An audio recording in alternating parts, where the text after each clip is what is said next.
I brought $1,000 batch of wild-caught Alaskan king salmon to my in-laws' house. I thought we were celebrating their new catering contract. Instead, my mother-in-law kicked my cooler across her marble floor and called it ghetto trash. My sister-in-law laughed. My white brother-in-law told me to spray cologne on my food, and my husband, my partner in life, just kept scrolling on his phone. So I packed up my fish and walked out. 3 hours later, their event was collapsing and they were begging for the exact same fish they just threw away. Let me know where you are watching from in the comments below. Hit like and subscribe if you have ever had to teach toxic family a lesson they will never forget. The heavy thud of the white Yeti cooler hitting the imported Italian marble floor echoed through the massive foyer. I had barely crossed the threshold of their 6-bedroom estate in the Hamptons when the ambush began. Vivian, my 58-year-old mother-in-law, did not even offer a greeting. She marched right up to me, her face twisted in absolute disgust. Before I could even explain what I had brought, she raised her foot. She wore a pair of pointed-toe red-bottom heels, and she used the tip of her expensive shoe to shove the heavy cooler away from her pristine rug. She snapped at me to get this smelly, cheap garbage out of her house. She said, her voice sharp enough to cut glass, that this is an upscale neighborhood and not the ghetto fish market where my mother works. She demanded that I stop bringing my lower-class habits into her home. The sheer vitriol in her voice made the air in the room drop 10 degrees. I stood there, my hands still hovering in the air from where I had just set the cooler down. I looked from the scuff mark her shoe had left on the white plastic to the sheer contempt burning in her eyes. She was wearing a silk blouse and a pearl necklace, portraying the image of old money elegance, but the words coming out of her mouth were nothing but pure, concentrated venom. She had always hated me. From the moment Darnell brought me home to meet the family, Vivian had made it her mission to remind me of my place. She constantly brought up my working-class background. She loved to highlight that I grew up in a neighborhood where sirens were a nightly lullaby. She thought her family event planning business Vanguard Elite Events made them royalty. She thought I was just a street vendor peddling fish to make ends meet. I did not flinch. I did not cry. I had learned early on in this marriage that showing weakness to Vivian was like dropping blood in shark-infested waters. I simply stared at her, absorbing the insult. The cooler contained something she could not even comprehend. Inside, nestled in crushed ice, was the most pristine wild-caught Alaskan king salmon available on the eastern seaboard. The fish inside that cooler was not just food, it was a masterpiece of the ocean. Each fillet was perfectly marbled, deep orange, and incredibly rich in flavor. It was the exact type of luxury ingredient that elevated a simple dinner into a culinary event. My company, Oceanic Pinnacle, sourced these specific fish from a small network of elite independent fishermen in Alaska, who only sold to me because my mother had built trusting relationships with their families decades ago. Vanguard Elite Events had no idea how impossible it was to procure this exact quality on such short notice. I had brought it as a peace offering, as a gift to celebrate the massive new catering contract Vanguard Elite Events had just landed. I wanted to show support for the family business. Instead, I was standing in a sterile, cold foyer being treated like a feral dog that had dragged a dead animal onto the porch. A high-pitched giggle broke the tense silence. I looked past Vivian and saw Chantal, my 30-year-old sister-in-law, leaning against the mahogany staircase railing. Chantal had never worked a hard day in her life. She lived entirely off the corporate credit card Darnell provided her. She dramatically pinched her nose shut with her manicured fingers, waving her other hand in front of her face as if the sealed cooler was emitting toxic fumes. She whined that I was going to smell like low tide for a month. She complained that they were hosting a cocktail hour later and the whole house was going to reek of fish guts. Right behind Chantal stood Preston. Preston was Chantal's husband, a 35-year-old white man who worked as a credit manager at a major commercial bank. Preston loved to insert himself into family dynamics, always positioning himself as the voice of refined authority. Preston was the kind of man who believed his mere presence elevated the room. He worked a mid-level corporate job, but carried himself like a titan of Wall Street. He had married Chantal not out of deep, profound love, but because Vanguard elite events seemed like a lucrative family to marry into. Now that he realized they were bleeding money, he overcompensated by acting even more arrogant to mask his own financial insecurities. His microaggressions were his way of establishing dominance in a house he did not own. He walked down the stairs adjusting the cuffs of his tailored shirt, a smug, patronizing smirk plastered across his face. He told me in a mockingly gentle tone that my people always bring the most heavily scented foods around. He said it was a cultural thing, he supposed. He added that if I was going to cook that, whatever that was, I needed to make sure I sprayed some cologne first. He suggested I take it to the backyard because they did not want the upholstery absorbing that urban aroma. My people. The phrase hit me right in the chest. A white man standing in a home funded by a black family looking at a black woman and casually dropping a racially coded insult wrapped in a condescending smile. Urban aroma. It was a microaggression so perfectly calculated to demean me while maintaining his veneer of sophisticated concern. He was not just insulting my gift. He was insulting my heritage, my mother, and the hard work that had defined my entire existence.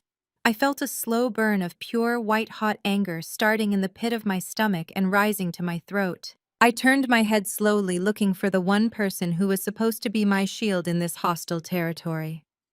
Darnell, my husband of 5 years, was sitting in the expensive leather armchair in the adjoining living room. He was 34 years old, a man who wore custom suits and drove a leased sports car he could barely afford. He was the golden son, the heir apparent to the Vanguard empire. But right now, he was nothing but a coward. Darnell was staring intently at his smartphone, his thumb scrolling rapidly across the screen. He had heard every word. He had heard his mother call me ghetto. He had heard his sister mock me. He had heard his white brother-in-law use racially loaded language to humiliate his wife. And he did absolutely nothing. He did not look up.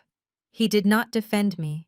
He simply kept scrolling, pretending he was entirely absorbed in an email or a text message. The silence from his corner of the room was deafening. It was louder than Vivian's shouting or Chantal's giggling. His silence was a complete and utter betrayal. I looked back at the cooler. It was funny in a twisted, dark way. They thought I was a poor fishmonger. Whenever Darnell introduced me to his wealthy clients, he would vaguely say I worked in food supply. He was embarrassed of me. He was embarrassed that my mother Gloria had worked her hands to the bone cleaning fish at the docks to put me through business school. He did not know that my mother's tireless labor had taught me everything about the seafood industry. He did not know that I had taken those lessons and built Oceanic Pinnacle from the ground up. I was not a fishmonger. I was the founder and chief executive officer of the most exclusive seafood distribution network on the East Coast. I controlled the supply chain for Michelin star restaurants, luxury hotels, and private billionaires. The fish inside that cooler was worth more than the cheap designer knockoffs Chantal carried around. But I had never told them. Darnell and I had met in college. Back then, he was ambitious, driven, and full of promises about building an equitable partnership. He swore he wanted an independent, successful woman. But as my company began to secretly thrive and his family business began to publicly stumble, his insecurities took over. He stopped being my partner and started being a parasite. He would constantly gaslight me, telling me I was overreacting when Vivian insulted me. He told me I needed to be more accommodating to his mother because she was under a lot of stress. I had spent 5 years contorting myself into a smaller shape just so his fragile ego could feel big. He always complained about how Vanguard Elite Events was struggling. He was constantly draining our joint accounts to keep his mother's failing business afloat. He would take thousands of dollars from me, claiming he needed to cover vendor costs while simultaneously allowing his family to treat me like a peasant. I had stayed quiet out of love, out of a misplaced sense of duty to my marriage. I had endured the snide remarks at Thanksgiving when Vivian forced me to eat at the kitchen island because the formal dining table was reserved for proper family members.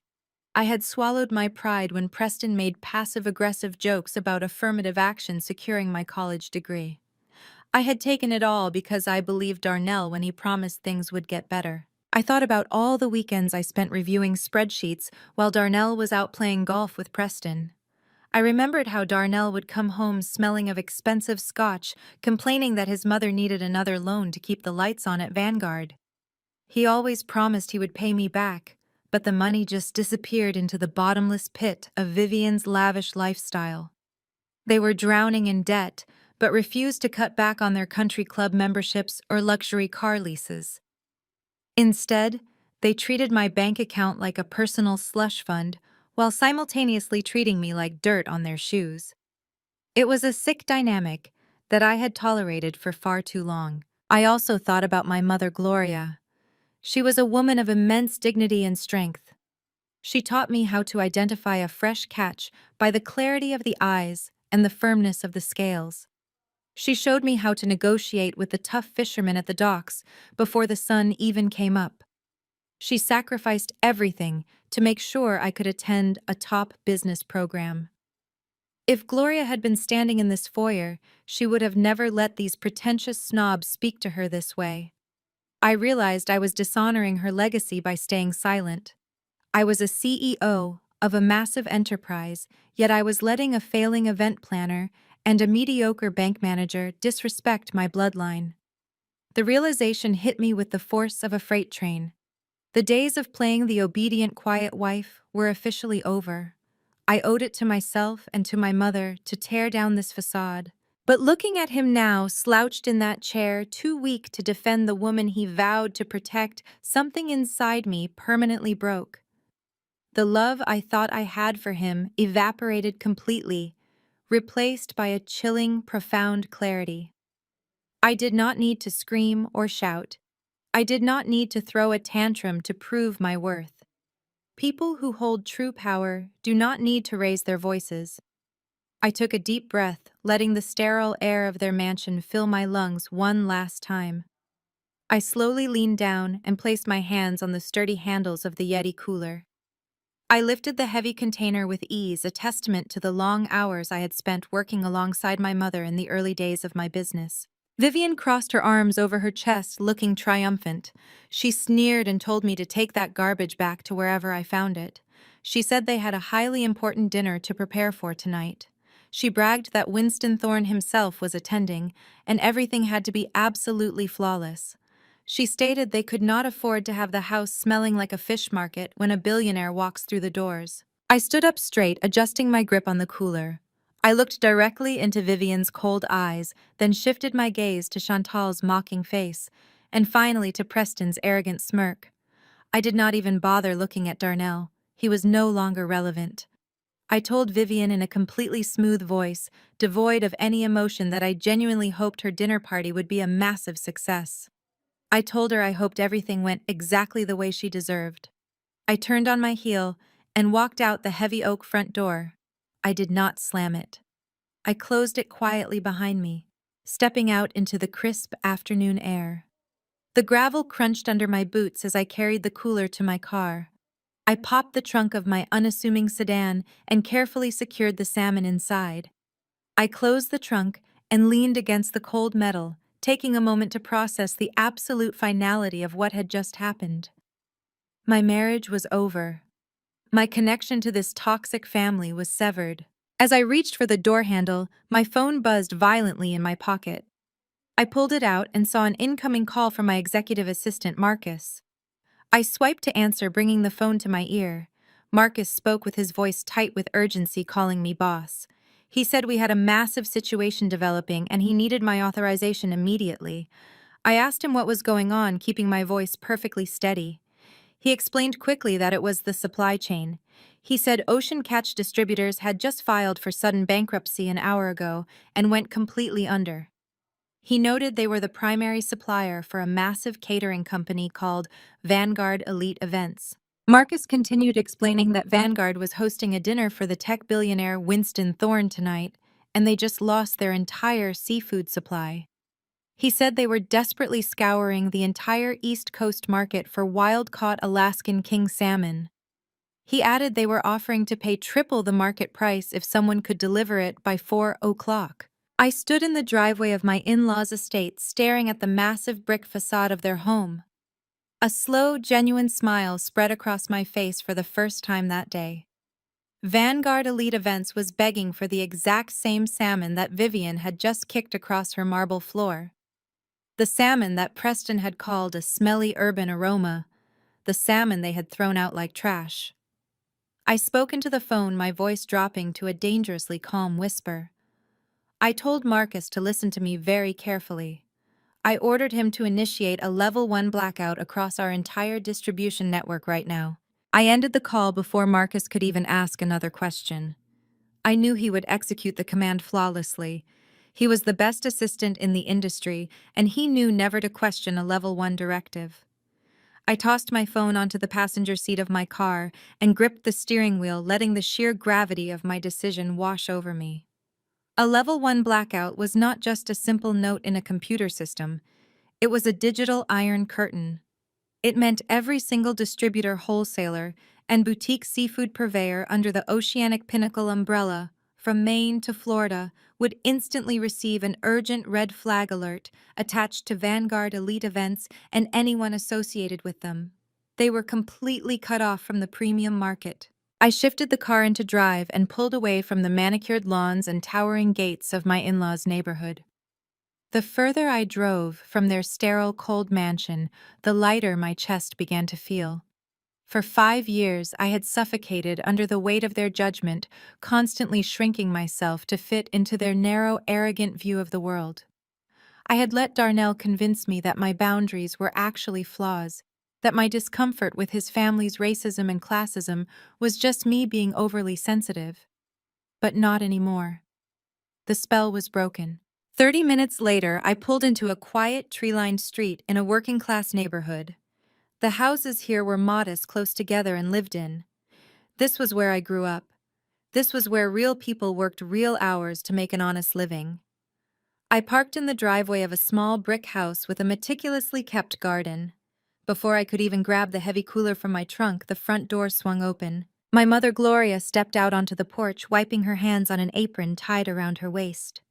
She was a woman whose face told the story of 1,000 early mornings at the docks, her skin lined but radiant, her eyes sharp and completely unbothered by pretense.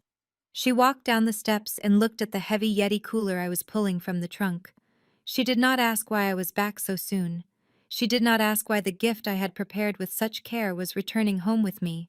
She just looked at my face, read the quiet devastation masking my anger, and simply nodded. "Bring it inside," she said, her voice a warm anchor in the chaotic storm of my afternoon. "We are not letting beautiful fish go to waste on people who do not know how to taste it." I followed her into the kitchen. It smelled of garlic, fresh thyme, and the deep, earthy scent of real cooking. It was the exact opposite of Vivian's kitchen, which looked like a museum exhibit, where the oven was merely a decorative appliance. I hoisted the cooler onto the sturdy wooden island and popped the latches. Gloria looked down at the massive, glistening fillets of Alaskan king salmon.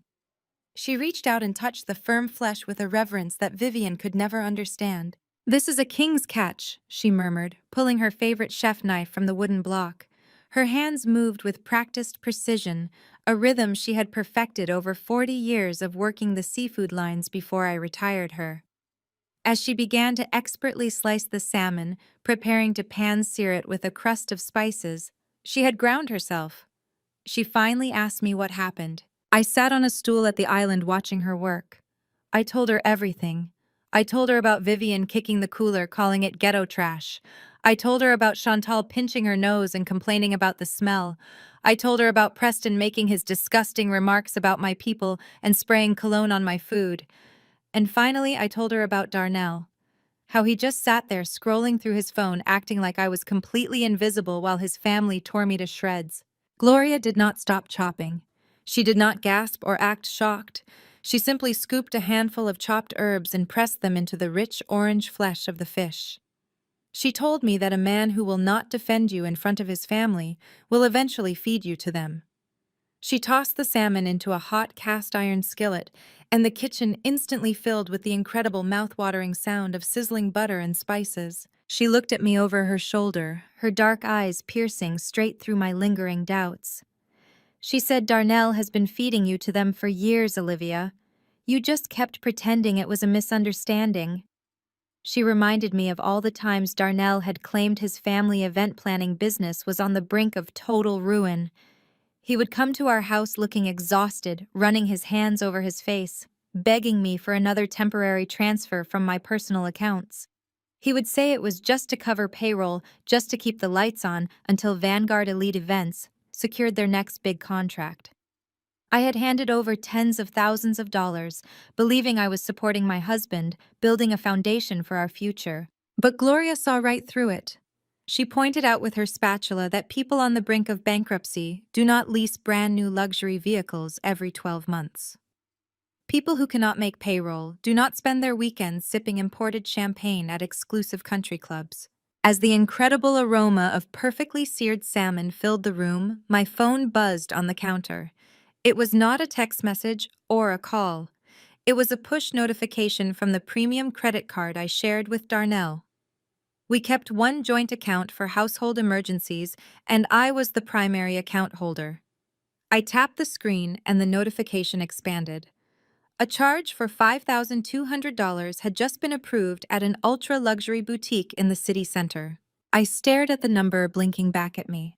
$5,200. While I was driving away from a house where I had just been humiliated and racially degraded, Darnell was apparently out shopping. I clicked into the transaction details. The purchase was for a limited edition designer handbag, a bag I knew for a fact Chantal had been whining about wanting for the past 3 weeks. My blood turned to ice. Darnell had sat in that armchair silent and spineless, letting his sister mock me to my face, and then less than an hour later, he had taken my money to buy her a $5,000 reward. He was literally using my hard-earned wealth to fund the lavish lifestyle of the very people who treated me like a peasant.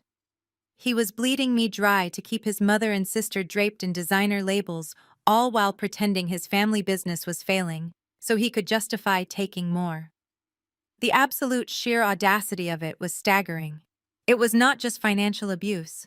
It was a profound psychological betrayal. Gloria set a plate in front of me. The salmon was cooked to absolute perfection, the skin crispy and golden, the inside tender and incredibly flavorful.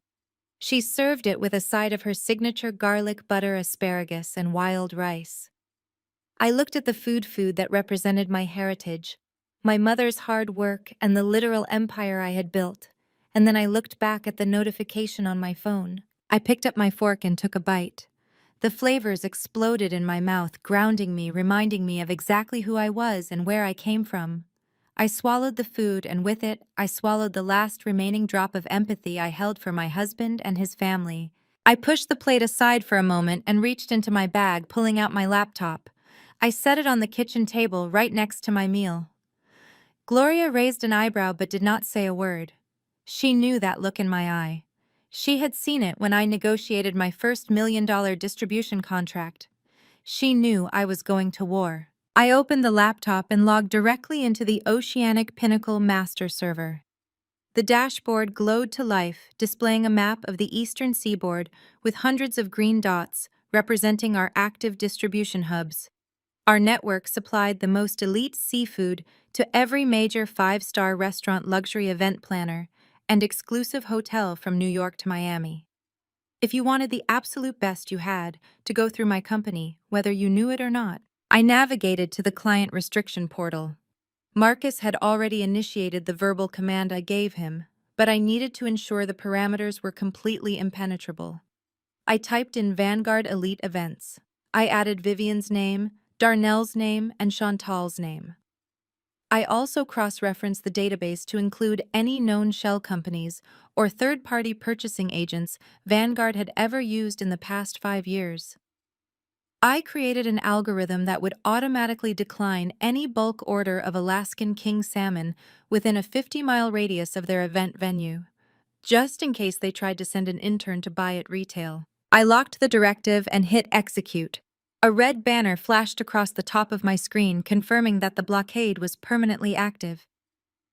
Anyone attempting to sell our premium inventory to Vanguard Elite Events would immediately risk losing their vendor license with Oceanic Pinnacle. It was commercial suicide for any supplier to defy that order.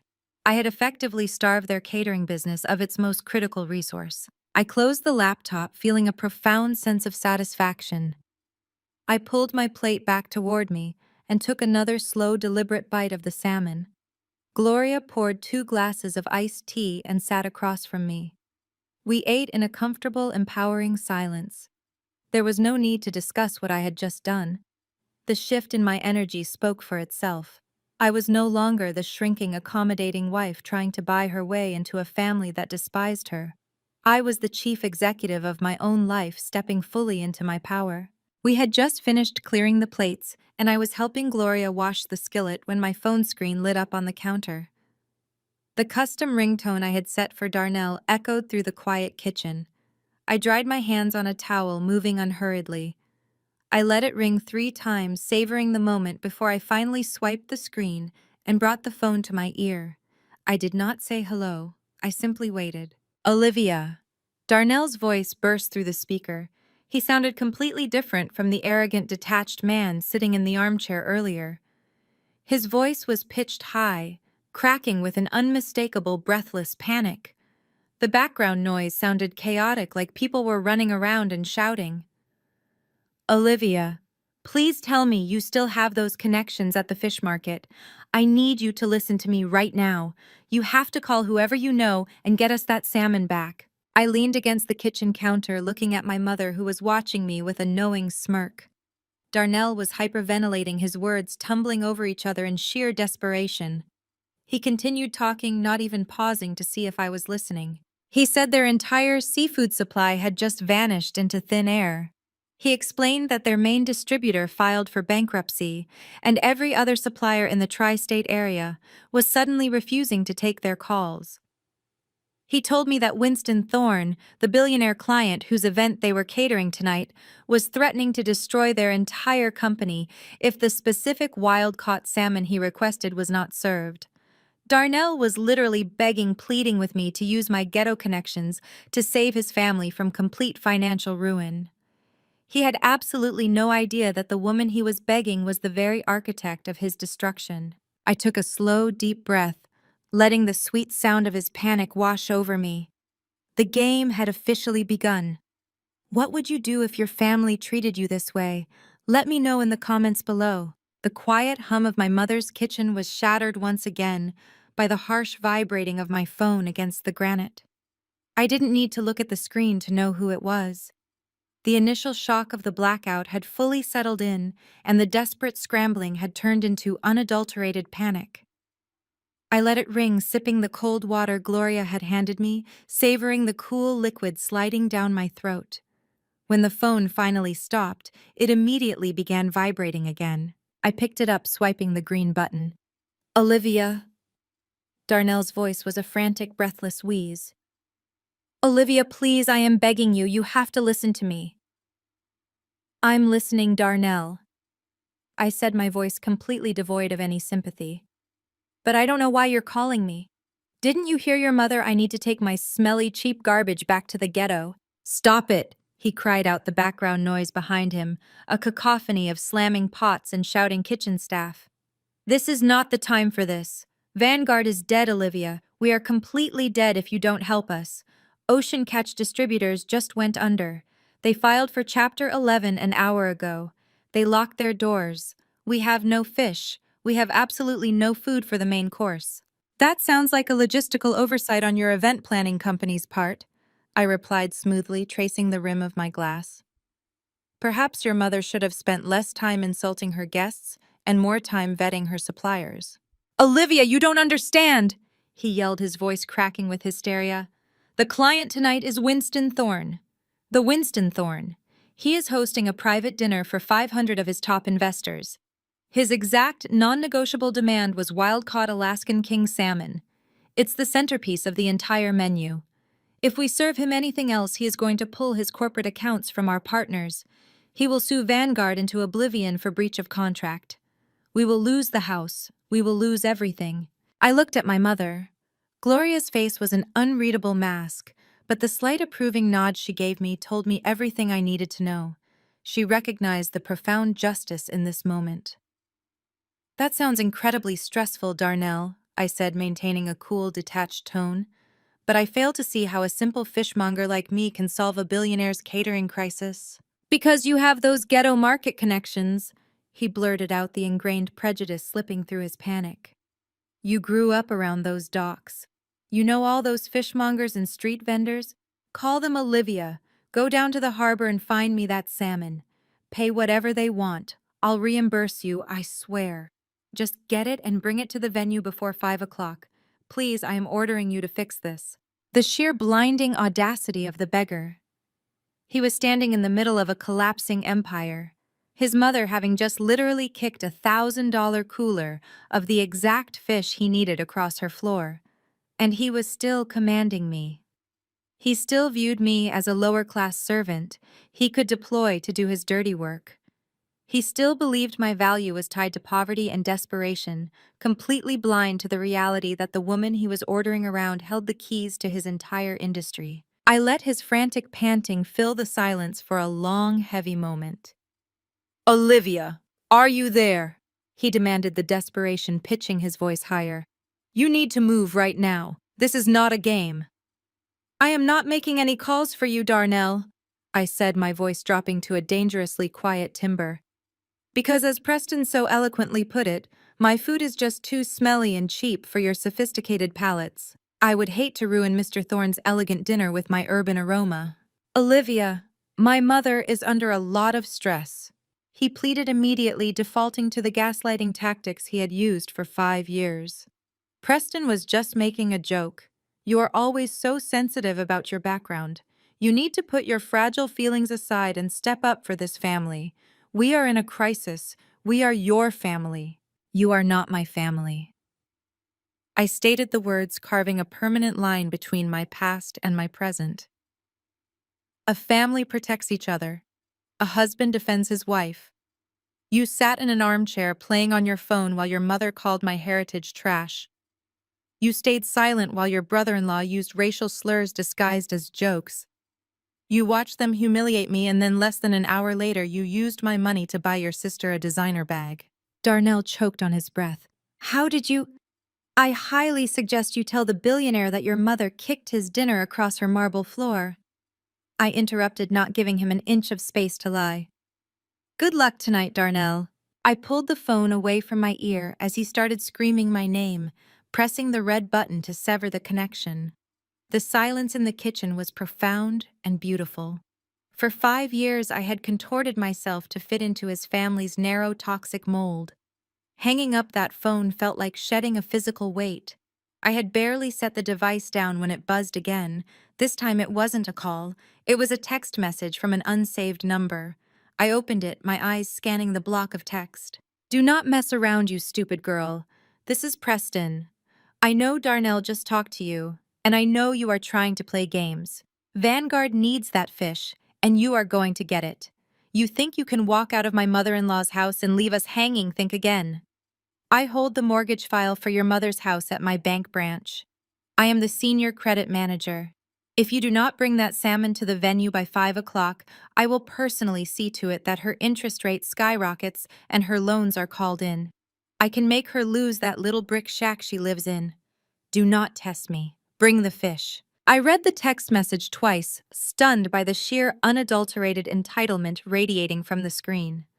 Preston, the mediocre bank manager who married into a failing event planning company to secure his own status, actually believed he had the power to destroy my mother's life.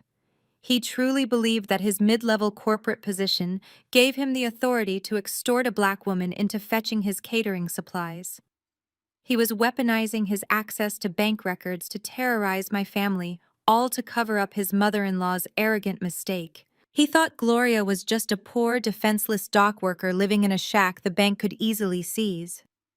He didn't know that I had paid off my mother's house entirely in cash 3 years ago. There was no mortgage. The file Preston was threatening me with was just a basic home equity line of credit that Gloria kept open for tax purposes. But more importantly, Preston had absolutely no idea who he was threatening. A cold, dark laugh bubbled up from my chest, echoing in the quiet kitchen. Gloria looked at me with sharp concern, but I just shook my head and handed her the phone. She read the text message, her dark eyes narrowing as she absorbed Preston's racist, extortive threats. "He thinks he owns us," Gloria said quietly, her voice deadly calm. "He thinks because he wears a suit in a bank that he holds the keys to our survival." I took the phone back from her, my fingers already flying across the screen to dial a new number. "He is about to learn a very painful lesson about how the financial food chain actually works," I told her.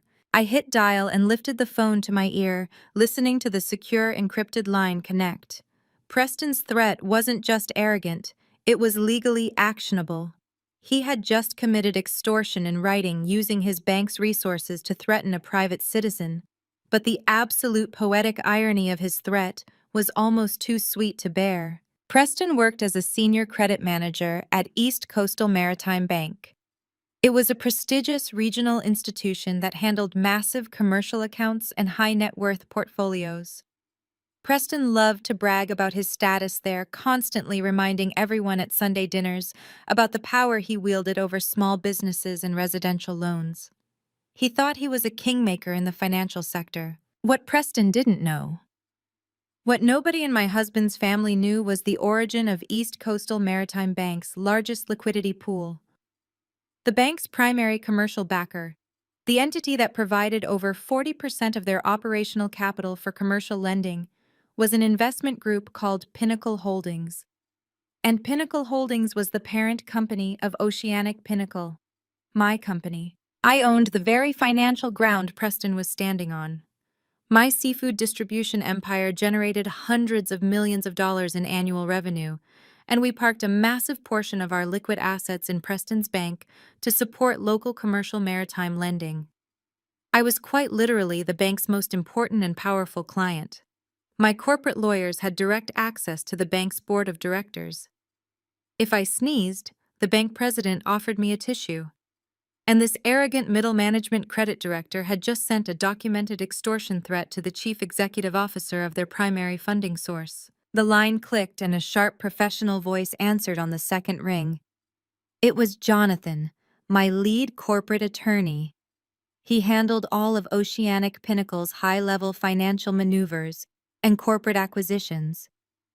"Olivia," Jonathan said, his tone immediately shifting into business mode. "What do you need?" I kept my eyes fixed on the window, looking out at my mother's beautiful garden. "Jonathan, I need you to initiate an emergency anonymous audit protocol immediately. Contact the executive board at East Coastal Maritime Bank. Inform them that their primary investor has serious concerns about fraudulent loan approvals and extortion tactics occurring within their senior credit management team." Jonathan didn't ask questions. He simply asked for the target's name. "Preston Vance," I said, letting the name roll off my tongue like a curse. "He is a senior credit manager there. I just received a text message from him threatening to illegally manipulate a residential equity line to extort goods from me. I am forwarding you the screenshot of the text right now. But Jonathan, I want you to dig deeper. Vanguard Elite Events has been bleeding money for years. Look into every single commercial loan line of credit and vendor advance Vanguard has received from that bank. I guarantee you, Preston has been bypassing legal protocols and illegally approving loans for his wife's family business to keep them afloat." I could hear Jonathan typing furiously on his keyboard. "If he is pushing bad loans to family members without declaring a conflict of interest, it's a massive federal violation," Jonathan said, his voice clipped and precise. "The FBI Financial Crimes Division will have a field day with it." I smiled, looking at the text message from Preston still glowing on my screen. "Make the call. I want Preston's access to the bank servers severed within the hour. I want the audit team tearing through his digital footprint before he even realizes what hit him." I hung up the phone and set it down on the island. The pieces were all falling perfectly into place. They had pushed me to the absolute edge, thinking I would just fall quietly into the abyss. They thought they could humiliate me, demand my labor, and threaten my mother, all without consequence. They were about to find out that the woman they called a ghetto fishmonger was actually the apex predator of their entire world. The blackout on their seafood supply would destroy their event tonight. The audit would destroy Preston's career and put him in the crosshairs of federal investigators. Their financial lifeline was completely severed. Panic was only the beginning. Vanguard Elite Events was on the verge of absolute collapse, and I was going to watch every single second of it. I looked at the clock on the wall. It was 3 in the afternoon. Winston Thorne's gala started at 7. I had exactly 4 hours to prepare for the main event. The stage was set, the trap was sprung, and now it was time for me to get ready. I was not just going to let them fail in the shadows.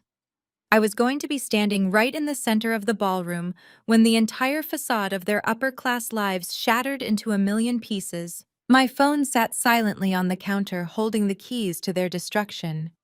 The days of remaining silent and small were over. The Queen of the Sea was finally coming to collect her due. The phone line connected with a soft click, and the crisp voice of my corporate attorney Jonathan filled my ear. I did not bother with pleasantries or small talk because the situation required immediate and surgical precision. I told Jonathan to listen to me very carefully because I was about to initiate a sequence of events that would require his full attention and the complete deployment of our legal team. I explained to him that Preston Vance, a senior credit manager at East Coastal Maritime Bank, had just made the monumental mistake of threatening my mother over a text message. I heard Jonathan shift in his leather chair, hundreds of miles away in his corner office, his breath catching slightly as he processed the sheer stupidity of what Preston had done. East Coastal Maritime Bank was not just any financial institution to us.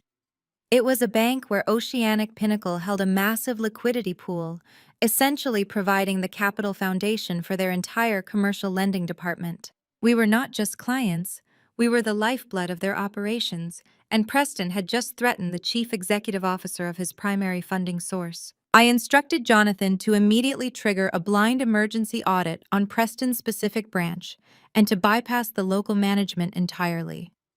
I wanted him to go straight to the executive board of the bank and inform them that their biggest investor had uncovered credible evidence of fraudulent lending practices. I knew exactly how Preston operated. He was a man driven by a desperate need to feel important, to prove that his mediocre existence was actually the pinnacle of success. He had married into the Vanguard Elite Events family, believing he was attaching himself to high society. When Vanguard started bleeding money and failing to secure legitimate funding, Preston would have undoubtedly used his position to play the savior.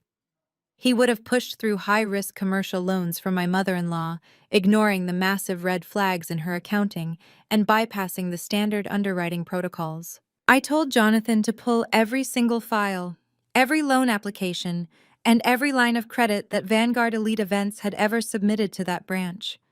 I wanted every signature verified and every risk assessment scrutinized. Jonathan promised me that the audit team would be deployed within the hour and that Preston would be locked out of his own computer system before he even returned from his lunch break. I hung up the phone and set it down on my mother's kitchen counter, feeling a profound sense of calm wash over me. My mother Gloria watched me from across the kitchen island, her dark eyes filled with a quiet, knowing pride. She had seen me build this empire from the ground up, and she knew the terrifying extent of the power I held in my hands. We sat in the warm, comforting silence of her kitchen, a stark contrast to the icy, pretentious mansion I had just left. I thought about Preston sitting in his cubicle, wearing his tailored suit and his arrogant smirk, completely unaware that the ground beneath his feet was already crumbling. He had tried to use his tiny fraction of corporate authority to terrorize a black woman he viewed as beneath him. He was about to discover that the woman he was trying to crush was the one who owned the very building he worked in. The hours ticked by slowly but deliberately. I helped my mother clean the kitchen, finding peace in the simple, mundane tasks. The smell of the perfectly seared salmon still lingered in the air, a beautiful reminder of my heritage and my strength. I knew chaos was erupting across the city. I knew the seafood distributors were turning away Vanguard's frantic buyers. I knew the bank executives were swarming Preston's office, confiscating his files and freezing his accounts. The trap had snapped shut, and now I just had to wait for the rats to start biting each other. It was exactly 4 in the afternoon when my phone lit up again. The caller ID displayed Vivian's name. My mother-in-law was calling. I stared at the screen, watching her name flash in bright letters. A week ago, a call from Vivian would have sent a spike of anxiety straight through my chest. I would have scrambled to answer, terrified of doing something wrong or displeasing her. Now I simply watched the phone vibrate against the granite countertop, feeling nothing but a cold, analytical curiosity. I waited until the very last second before the call would go to voicemail, and then I slowly swiped to answer, bringing the phone to my ear. I did not say hello. I just waited for her to speak. Vivian's voice came through the speaker, loud and shrill, completely devoid of any warmth or apology. She did not sound like a woman whose business was on the brink of total annihilation. She sounded exactly like the entitled tyrant she had always been. She told me to listen to her, and to listen to her well. The background noise on her end of the line was a chaotic symphony of clinking glasses, shouting staff, and pure, unadulterated panic. She said that Darnell had informed her about the terrible misunderstanding earlier today. She actually used the word misunderstanding to describe the moment she kicked my gift across her floor and called me a ghetto fishmonger. The sheer audacity of her delusion was almost impressive. She did not offer a single word of regret. Instead, she launched straight into a barrage of commands. She told me that Vanguard was hosting the most important dinner of the decade tonight for Winston Thorne, and that they required the salmon immediately. She spoke to me not as a daughter-in-law, and certainly not as a savior, but as a disobedient servant who needed to be put back in her place. She commanded me to go to whatever cheap market I used and buy the fish. Her voice was tight with stress, but she refused to let go of her perceived superiority. She gave me explicit instructions on exactly how I was to deliver the food. She told me that when I arrived at the gala venue, I was not to use the main entrance under any circumstances. She specifically ordered me to drive around to the back alley and use the service doors designated for the catering staff and the garbage removal team. She said I was to hand the cooler directly to the head chef and then immediately leave the premises. Her words were sharp and deliberate, designed to inflict maximum humiliation. She told me that I was not to show my face in the ballroom. She said that tonight was an exclusive gathering of high society, and she could not afford to have someone like me embarrassing the family with my unrefined presence. She actually told me to drop off the fish and go back to my little life because she had a reputation to uphold. I stood in my mother's kitchen listening to the venom pouring out of my phone. Vivian was backed into a corner, her entire world threatening to collapse around her, and yet her primary concern was ensuring that I remained subjugated. She would rather face absolute ruin than admit that she needed the help of a woman she deemed socially inferior. She was clinging to her classist and racist ideals like a life raft on a sinking ship. She demanded that I confirm I understood her instructions, threatening that if I ruined this night for her, she would make sure Darnell divorced me and left me with nothing. I let her finish her tirade. I let her exhaust every single threat and insult in her limited vocabulary. The silence stretched between us thick and heavy. I could hear her breathing hard on the other end, waiting for me to submit, waiting for me to apologize and beg for her approval like I had always done in the past. But the woman she was talking to no longer existed. I spoke into the phone, my voice incredibly calm, incredibly soft, and utterly devoid of any fear. I did not raise my voice or match her frantic energy. I simply told her that I understood perfectly. I told her that I heard every single word she said. And then I delivered the final blow. I said, "I will be at the party, Vivian." She started to shout again, protesting and demanding that I stay away, but I simply pulled the phone from my ear and ended the call. I tossed the phone back onto the counter and looked at my mother. Gloria was leaning against the sink, a slow, proud smile spreading across her beautiful face. She knew exactly what I was about to do. I was not going to the fish market, I was not going to source any salmon, and I was certainly not going to walk through any service doors. I was going to walk right through the grand main entrance of that venue and watch the billionaire Winston Thorne destroy them. But to do that, I needed to look the part. I was no longer playing the role of the humble working-class wife trying to blend into the background. I was the chief executive officer of Oceanic Pinnacle, a multi-million-dollar enterprise, and it was time the world saw exactly what that looked like. I picked up my phone again and scrolled through my private contacts until I found the number for my personal stylist, Marcus. Marcus was a genius in the fashion industry, a man who understood that clothing was not just fabric, but armor. He had styled me for exclusive industry magazines and private corporate galas, always keeping my identity discreet as per my request. But tonight, there would be no discretion.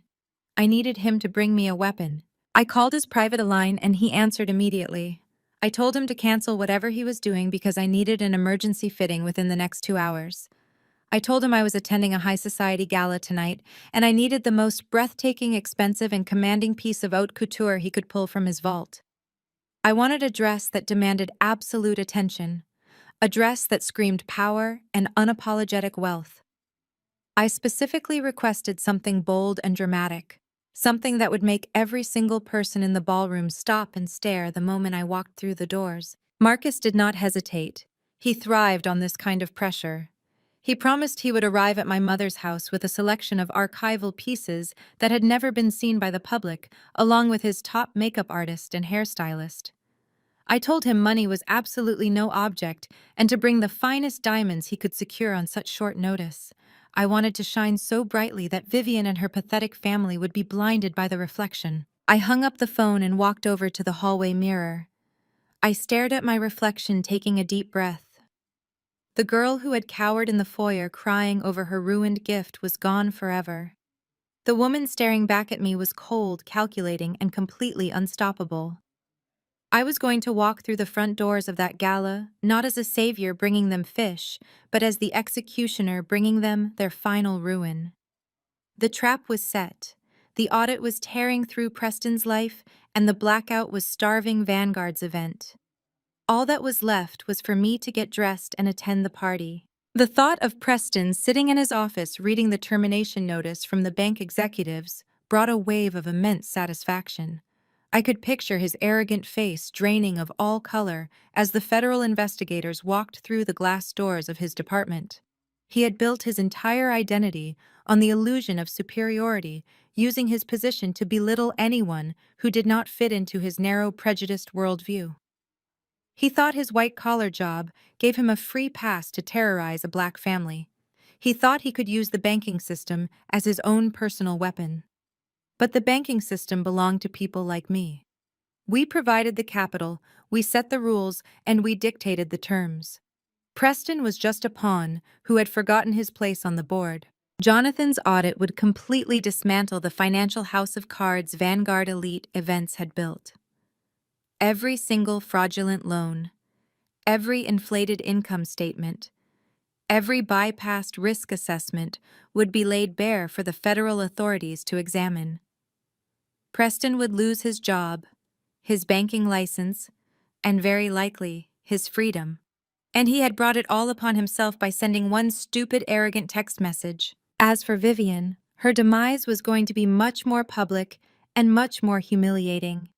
She had built her life around the perception of high society status, treating everyone around her as stepping stones or obstacles. She had demanded that I hide myself away like a shameful secret, ordering me to use the service entrance, because my presence offended her delicate sensibilities. She truly believed that she could control the narrative, that she could use my resources to save her event, while simultaneously banishing me to the shadows. But the shadows were where I had built my strength. The shadows were where I had learned how the real world operated. And tonight, I was bringing the full force of that reality directly to her front door. Marcus arrived exactly an hour later, his luxury SUV pulling up to my mother's modest house like a spaceship landing in a quiet neighborhood. He rushed in with garment bags and velvet jewelry boxes, his assistants carrying professional makeup lights and styling tools. They transformed my mother's small living room into a high-end fashion studio. Marcus unzipped the main garment bag, revealing a stunning floor-length gown that literally took my breath away. It was a custom piece, deep emerald green silk that moved like liquid water clinging to every curve before flowing out into a dramatic sweeping train.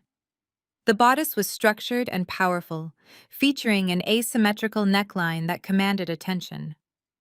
He paired it with a vintage diamond choker that rested heavily against my collarbone, catching the light with blinding brilliance. As the makeup artist worked on my face, enhancing my natural features with sharp, flawless precision, I felt the last remaining traces of Olivia, the obedient wife, fade away. They pulled my hair up into an elegant, commanding style that elongated my neck and highlighted the diamonds. When I finally stood up and looked in the full-length mirror Marcus had brought, I did not just see a wealthy woman. I saw a warrior preparing for battle. My mother walked into the room wearing a simple but elegant dress of her own. She looked at me, her eyes shining with unshed tears of pride. She reached out and gently touched my arm, telling me that I looked like a queen. I smiled at her, a true, genuine smile, and told her that it was time to go claim our kingdom. The black car Marcus had arranged was waiting outside, the engine purring quietly in the cool evening air. I slid into the back seat, the luxurious leather soft against my skin. I watched my childhood neighborhood roll by through the tinted windows, feeling a profound sense of closure. I was leaving behind the pain, the insults, and the years of suffocating under the weight of Darnell and his toxic family. I was heading toward the most exclusive gala of the season, not as a guest, and certainly not as a servant delivering fish. I was arriving as the most powerful person in the room. I was going to walk straight through those grand front doors and watch their entire world burn to the ground. The game was over, and it was time for checkmate. The drive back into the city was a quiet, victorious progression. My black car glided smoothly over the asphalt, leaving the modest tree-lined streets of my mother's neighborhood far behind. I leaned back against the plush leather seats, letting the soft hum of the engine calm my racing heart. I ran my hands over the cool, heavy emerald silk of my haute couture gown. It felt like armor. For 5 long years, I had played the role of the quiet, unassuming wife, wearing sensible dresses and keeping my head down so I would not outshine my husband's fragile ego. I had allowed them to force me into the background, a convenient financial asset they could drain while simultaneously mocking my roots. But tonight, the disguise was completely stripped away. I was arriving at the Grand Plaza Hotel not as Darnell's embarrassed plus one, but as the undisputed ruler of their industry. My vehicle pulled to a graceful halt at the base of the sweeping marble staircase leading to the hotel's main ballroom. Valets in crisp white jackets rushed forward to open the doors for the arriving elite. As I stepped out into the crisp evening air, the sheer weight and drama of the dress commanded instant attention. The emerald silk pooled around my heels, cascading down the steps like a vibrant waterfall. Flashbulbs popped from behind velvet ropes as local society photographers scrambled to capture the arrivals. I did not rush. I took my time climbing those marble stairs, feeling the cold weight of the vintage diamond choker resting against my collarbone. Every single step was a deliberate march toward reclaiming my dignity and my name. Inside the grand foyer, the atmosphere was a staggering contrast to the elegant exterior. Despite the soft classical music echoing from the ballroom, I could immediately detect the chaotic, frantic energy radiating from the Vanguard Elite Events team. Through the small circular windows of the swinging kitchen doors, I caught a glimpse of my mother-in-law, Vivian. Her normally perfectly stiff hair was disheveled, sticking up in odd places. Her face was flushed a deep mottled red, and she was wildly gesturing with her hands. Standing opposite her was the executive head chef, a man famous in the city for his explosive temper. He was literally screaming at her, his face contorted in pure fury as he slammed a heavy metal clipboard onto a stainless steel prep table. I could not hear the exact words through the heavy doors, but the context was entirely obvious. He was threatening to walk out right then and there. He had a 5-course menu designed around a highly specific star ingredient that simply did not exist in his kitchen, and his prestigious culinary reputation was on the line. Standing near the coat check, completely useless, was Darnell. His custom-tailored suit looked suddenly too tight on his frame. He was desperately scrolling through his phone, his thumbs moving in a frantic blur, likely making futile, panicked calls to seafood distributors who had already received the Level 1 blackout alert from my servers. His forehead was shining with a cold, terrified sweat. Vanguard Elite Events was bleeding out right there on the ballroom floor, and they had absolutely no way to stop the hemorrhage. I bypassed the discreet service entrance located down the side alley, the very entrance Vivian had explicitly commanded me to use like a common delivery driver. Instead, I walked directly toward the towering gilded front doors of the main ballroom. The two massive security guards stationed there took one look at my custom gown and the blinding diamonds at my throat, and immediately pulled the heavy oak doors open for me, bowing their heads in deep respect. I stepped over the threshold and into the ballroom. It was a masterclass in opulent wealth. Towering crystal chandeliers cast a warm golden glow over hundreds of guests dripping in designer labels. The ambient noise of clinking champagne flutes and polite networking seemed to momentarily dip as I walked in. Heads began to turn. The emerald silk caught the light illuminating me like a brilliant beacon in a sea of safe black tuxedos and muted evening gowns. Conversations paused mid-sentence as society wives and corporate titans subtly nudged each other, trying to place my face, trying to determine which high-net-worth family I belonged to. I kept my posture rigid, my shoulders back projecting an aura of absolute untouchable power. It only took a few seconds for my presence to register with my in-laws. Chantal was the first to spot me. She was standing near the extravagant champagne fountain, holding a crystal flute, her eyes darting around the crowd, looking for anyone important to latch onto for a photo opportunity. When her gaze landed on me, her jaw actually dropped open. She blinked rapidly, staring hard as if her brain simply could not process the visual information in front of her. She sharply elbowed Darnell, who was standing right beside her, still frantically texting. He looked up, tracking her gaze, and the blood completely drained from his face, leaving him looking pale and sickly. He stared at me, his eyes wide with a mixture of profound shock, terror, and confusion. They did not see the obedient, quiet wife who vaguely worked in food supply. They saw a woman who looked like she owned the entire venue, panic instantly overriding their social grace. They abandoned their posts and rushed across the marble floor toward me. Chantal reached me first, her manicured fingers shooting out to grab my arm with surprising aggressive force, trying to yank me toward a secluded alcove near the restrooms.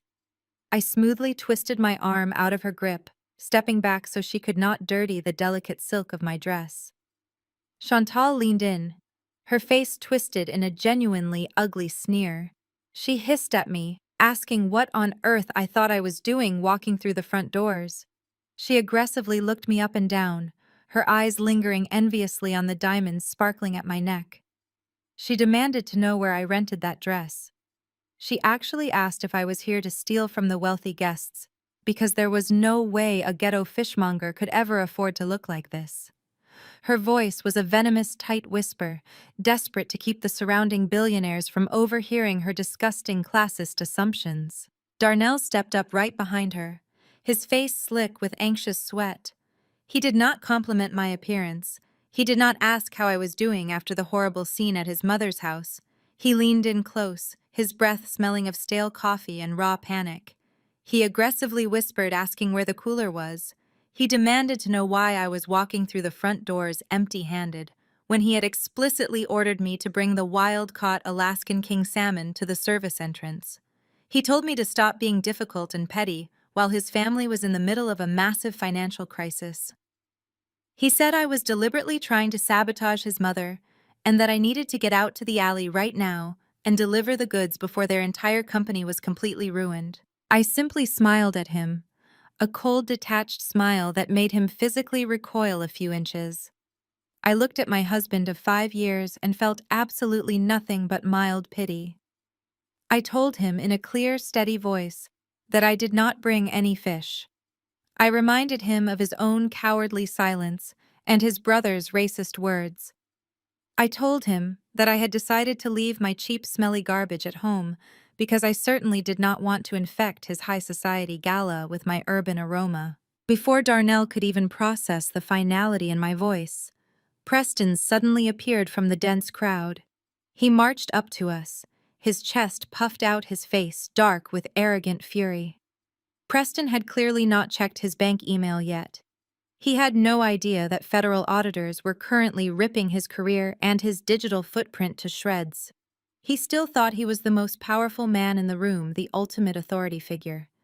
He looked at me with absolute unmasked disgust. He sneered, telling me that I had pushed my luck far too far this time.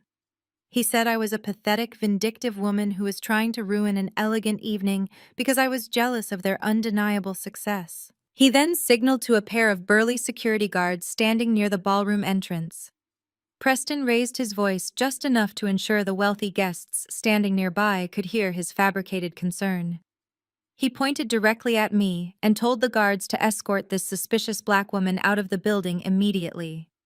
He loudly claimed I was an uninvited rogue caterer who was harassing the event staff and making the VIP guests uncomfortable. It was a calculated, targeted microaggression. He was using his whiteness and his tailored suit to automatically paint me as a criminal, a dangerous outsider who did not belong in this space of luxury. The two security guards began to advance toward me, their expressions stern and professional, ready to physically remove me. Chantal crossed her arms over her chest, looking incredibly smug and victorious, while Darnell just looked away, completely complicit in his brother-in-law's racist attempt to have his own wife forcibly dragged from the premises. They thought they had won. They thought they could just erase me from the room and go back to frantically hiding their culinary disaster. I did not flinch. I did not take a single step backward or raise my voice to defend myself. I simply stood my ground, my posture perfectly straight, waiting for the exact moment the universe would deliver its poetic justice. Just as the first security guard reached out his heavy hand to grasp my bare shoulder, a massive voice boomed across the marble floor. It was a deep, commanding voice that possessed the kind of effortless, booming authority that only comes from possessing billions of dollars. The voice barked a sharp command, ordering the guards to stop right there. The entire crowd seemed to collectively freeze in place. The security guards instantly halted, dropping their hands and stepping back with wide eyes. The sea of wealthy guests parted like the Red Sea, clearing a wide, dramatic path right through the center of the ballroom. Walking down that path with a team of assistants and security trailing closely behind him was Winston Thorne. He was a legendary titan of industry, a man whose mere presence in a room dictated the flow of global markets. He wore a bespoke tuxedo that fit his broad shoulders perfectly, and his silver hair was impeccably styled. Preston immediately recognized the billionaire. His arrogant scowl instantly transformed into a mask of frantic, obsequious joy. He nudged Darnell hard in the ribs. Darnell snapped to attention, smoothing his tie and pasting on a desperate, eager customer service smile. Darnell stepped forward into Winston Thorne's path, extending his hand, eagerly preparing to grovel and apologize for the missing salmon. He started to speak, welcoming Mr. Thorne to the Vanguard Elite Events Gala. But Winston Thorne did not even break his stride. He completely ignored Darnell, brushing past his outstretched hand as if Darnell were nothing more than a ghost. He walked straight past Preston and Chantal, not even registering their existence in his peripheral vision. He walked directly up to me. The intimidating billionaire stopped, and a massive, genuine smile broke across his weathered face. He opened his arms wide and pulled me into a warm, familiar embrace.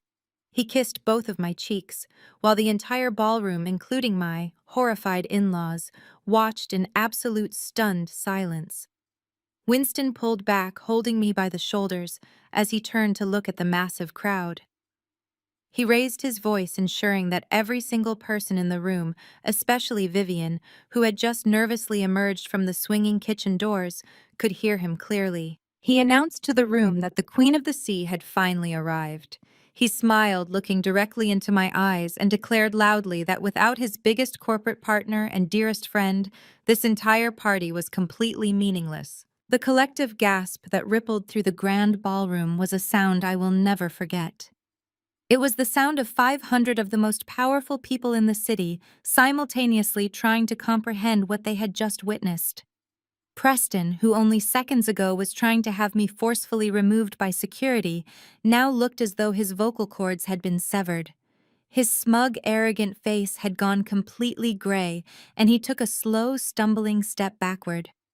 Chantal was physically trembling, her manicured hands gripping her designer clutch so tightly, her knuckles were white.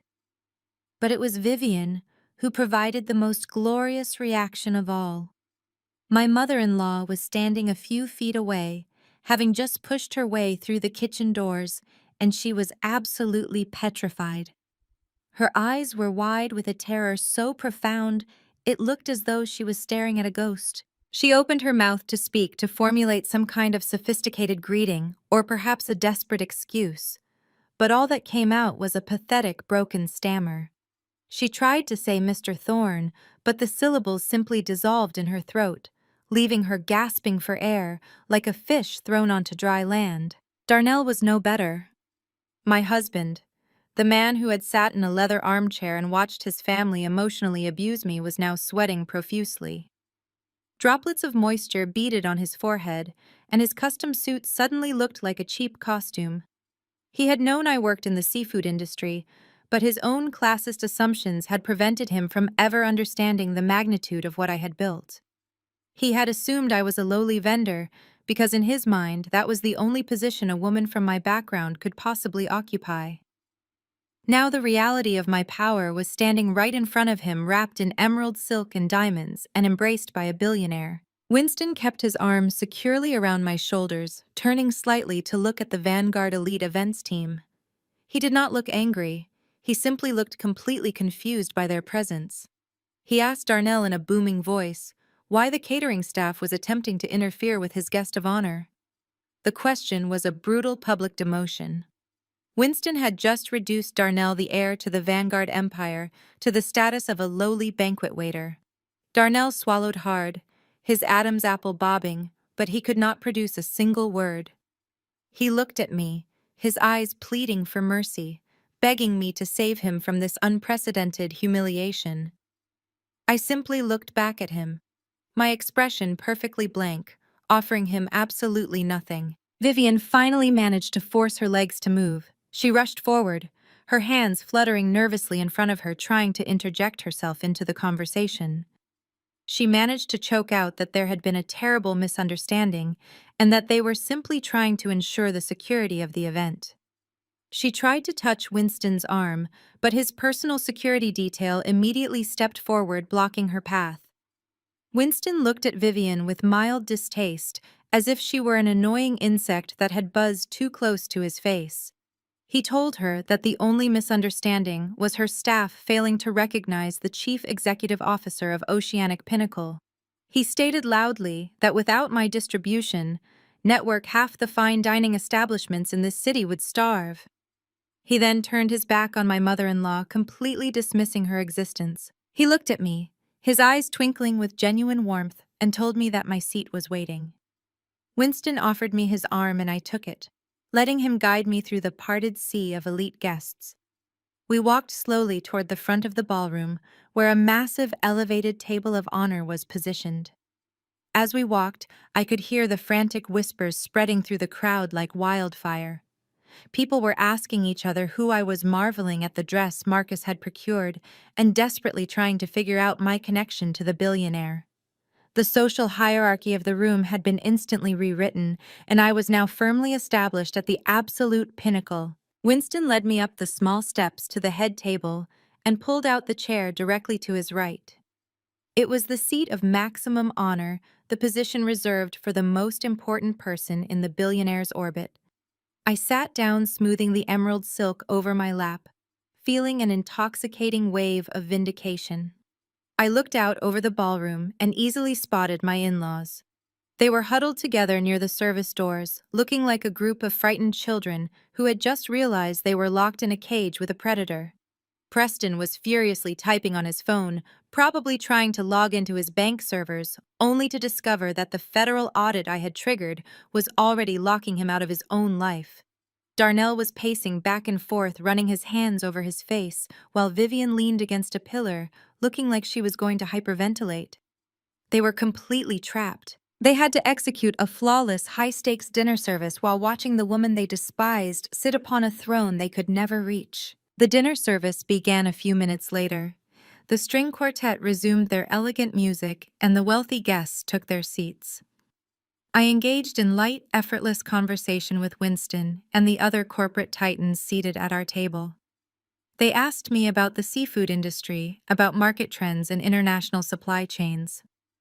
I answered their questions with the sharp, precise expertise that had made Oceanic Pinnacle a multi-million-dollar enterprise. I commanded the conversation, proving beyond a shadow of a doubt that I belonged at this table. Not because I was wearing a beautiful dress, but because my intellect and business acumen demanded respect. Meanwhile, the Vanguard catering staff began weaving through the tables delivering the first courses. I watched as Darnell personally carried trays, trying to maintain a facade of control while his hands visibly shook. Every time he walked past the head table, his eyes would dart toward me, filled with a toxic mixture of desperation and resentment. He was waiting for the other shoe to drop. He knew the blackout I had initiated had starved his kitchen of their main ingredient, and he knew that the moment of reckoning was fast approaching. I took a slow sip of my vintage Bordeaux wine, savoring the rich, complex flavors, and simply waited for the inevitable explosion. The appetizers were cleared away, and the ballroom hummed with the pleasant white noise of clinking silverware and wealthy conversation. Then the kitchen doors swung open for the main course.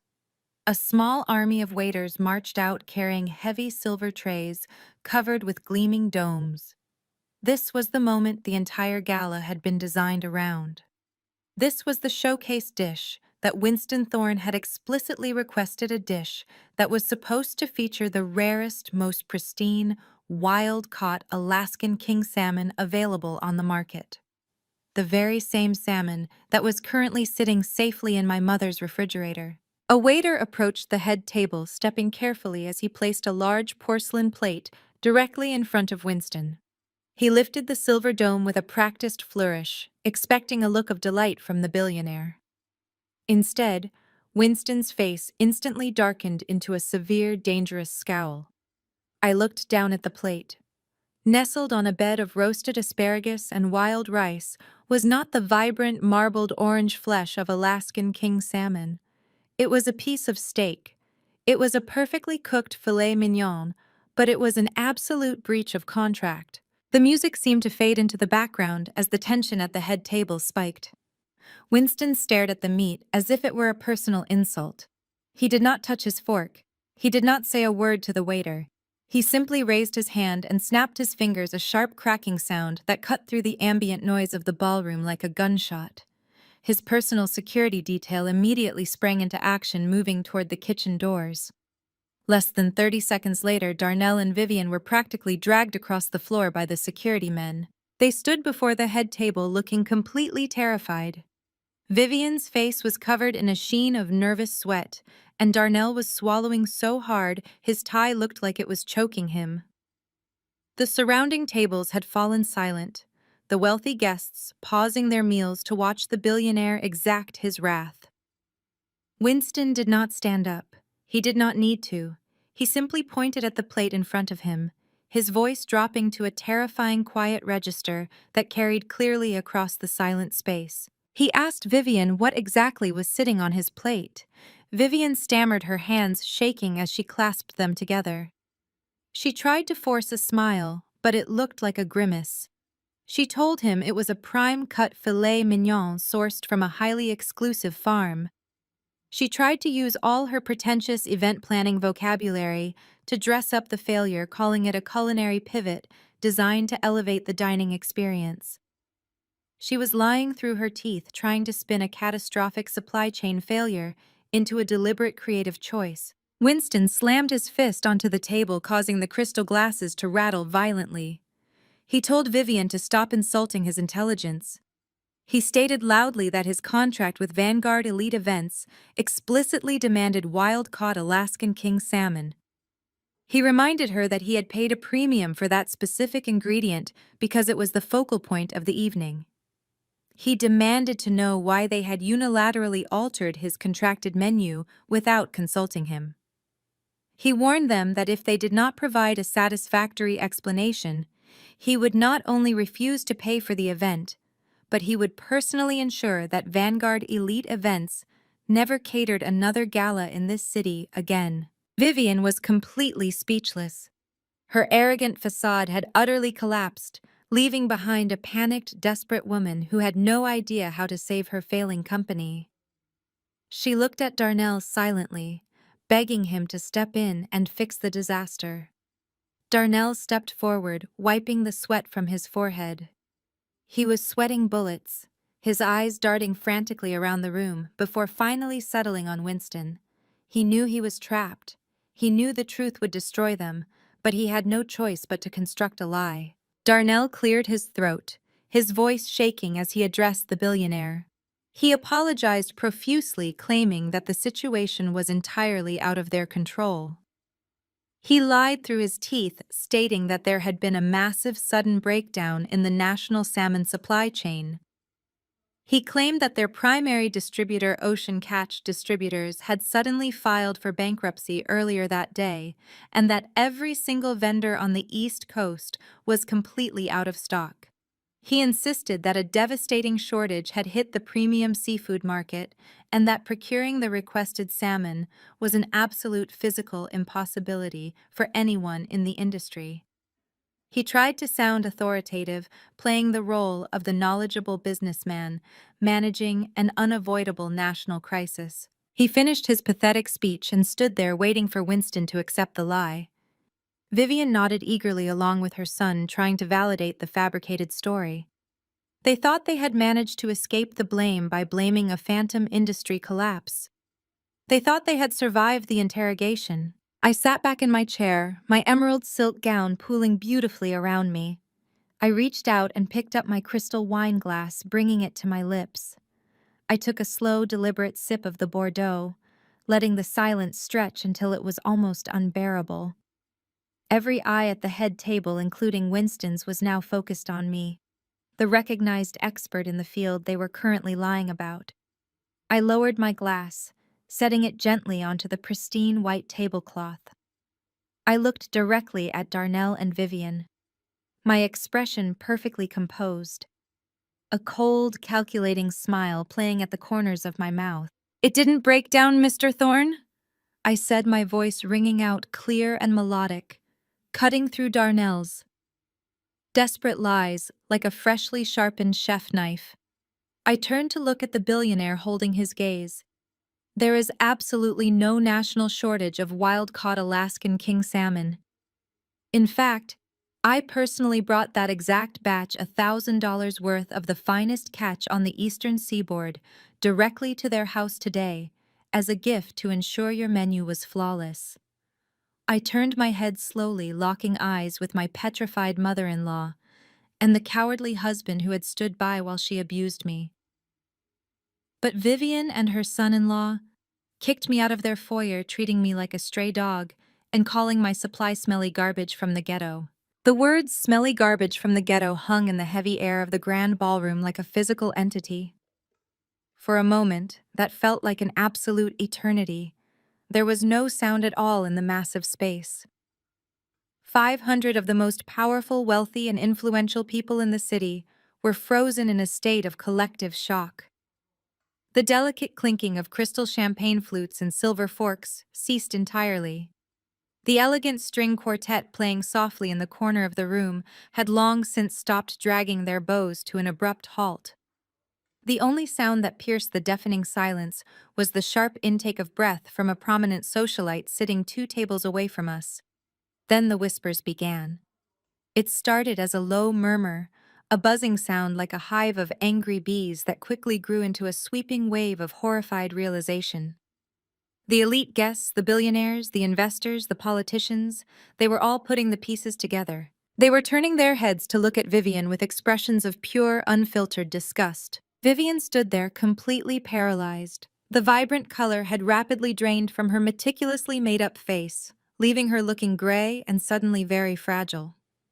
Her expensive silk designer gown, which she had paraded around in all evening to project an image of old money elegance, now just looked like a pathetic, highly inappropriate costume.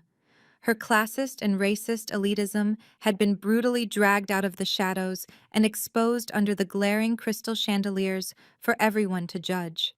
She opened her mouth to speak, to formulate another desperate lie, to try and spin the narrative into something manageable, but no words came out of her throat. She was choking on her own toxic hypocrisy. She looked around the massive room, seeking a friendly face, an ally, anyone who would validate her existence, but everywhere she looked, she met icy stares of contempt. The high society she had worshipped and catered to her entire adult life was officially turning its back on her. Preston, who was standing a few feet away, looked like he wanted the polished marble floor to open up and swallow him whole. He tried to take a slow step backward, attempting to shrink into the shadows of the catering staff, hoping no one would associate him with this disaster. But the damage was already done, and his own career was already burning to ash. Winston Thorne did not say a word at first. The billionaire sat perfectly still, processing the sheer magnitude of the disrespect that had been directed at me. I watched his weathered face closely. Winston was a man who had built his immense empire from absolutely nothing. He grew up working on the docks just like my mother, and he was famously intolerant of bigots and hypocrites. He utterly despised people who used inherited wealth or fake social status to belittle those who actually worked with their hands to make a living. The realization that the mediocre event planners he had hired had racially degraded his most trusted supplier made a dark, dangerous red flush creep up his thick neck. The prominent vein in his forehead pulsed with visible fury. The air around the head table grew so incredibly tense that it felt physically hard to breathe. The guests at the surrounding tables leaned away as if anticipating a literal explosion. Suddenly, Winston stood up. The violent scraping of his heavy wooden dining chair against the marble floor echoed like a gunshot through the silent ballroom, causing several guests to jump. He reached down and grabbed his pristine white linen napkin, gripping it so tightly his knuckles turned white. He threw the napkin onto the table with an aggressive gesture of pure disgust. The action was so final, so full of profound contempt, that Vivian actually flinched backward, as if he had physically struck her. Winston leaned forward, placing his large hands flat on the table, glaring at Vivian and Darnell, with eyes that held absolutely no mercy. He finally spoke, and his deep voice thundered across the massive room, reaching every single guest in the far corners of the hall. He asked Vivian if she actually had the absolute, unmitigated gall to stand in front of him and lie to his face about a national supply chain crisis, when the reality was simply her own repulsive bigotry. He asked her how she dared to speak to Olivia, the chief executive officer of Oceanic Pinnacle, the brilliant woman who controlled the very market Vanguard relied upon like she was a second-class citizen. Winston did not hold back a single ounce of his rage. He told the entire room that Oceanic Pinnacle was the absolute backbone of his corporate events because Olivia had built it with integrity, brilliance, and an unmatched work ethic. He pointed a thick, heavy finger directly at Vivian and stated clearly that she was nothing but a fraudulent elitist playing a pathetic game of dress-up in a world she did not belong in. He told her that her mind was as rotting and foul as the garbage she accused Olivia of bringing into her home. The guests were whispering loudly now, completely captivated by the brutal public execution of Vanguard elite events. Investors who had previously done business with Vivian were already pulling out their phones, quietly texting their administrative assistants to cancel any future contracts with her company immediately. Wealthy socialites who had attended Vivian's country club lunches were leaning away from her as if her bigotry was a contagious disease they did not want to catch. The total destruction of her reputation was happening in real time, and it was a breathtaking thing to witness. Then Winston delivered the final lethal blow. He stood perfectly straight, adjusting the cuffs of his bespoke jacket, and projected his voice even louder, ensuring there was no room for misunderstanding. He announced to the 500 elite guests that effective immediately, the lucrative catering contract between his global corporation and Vanguard Elite Events was permanently terminated.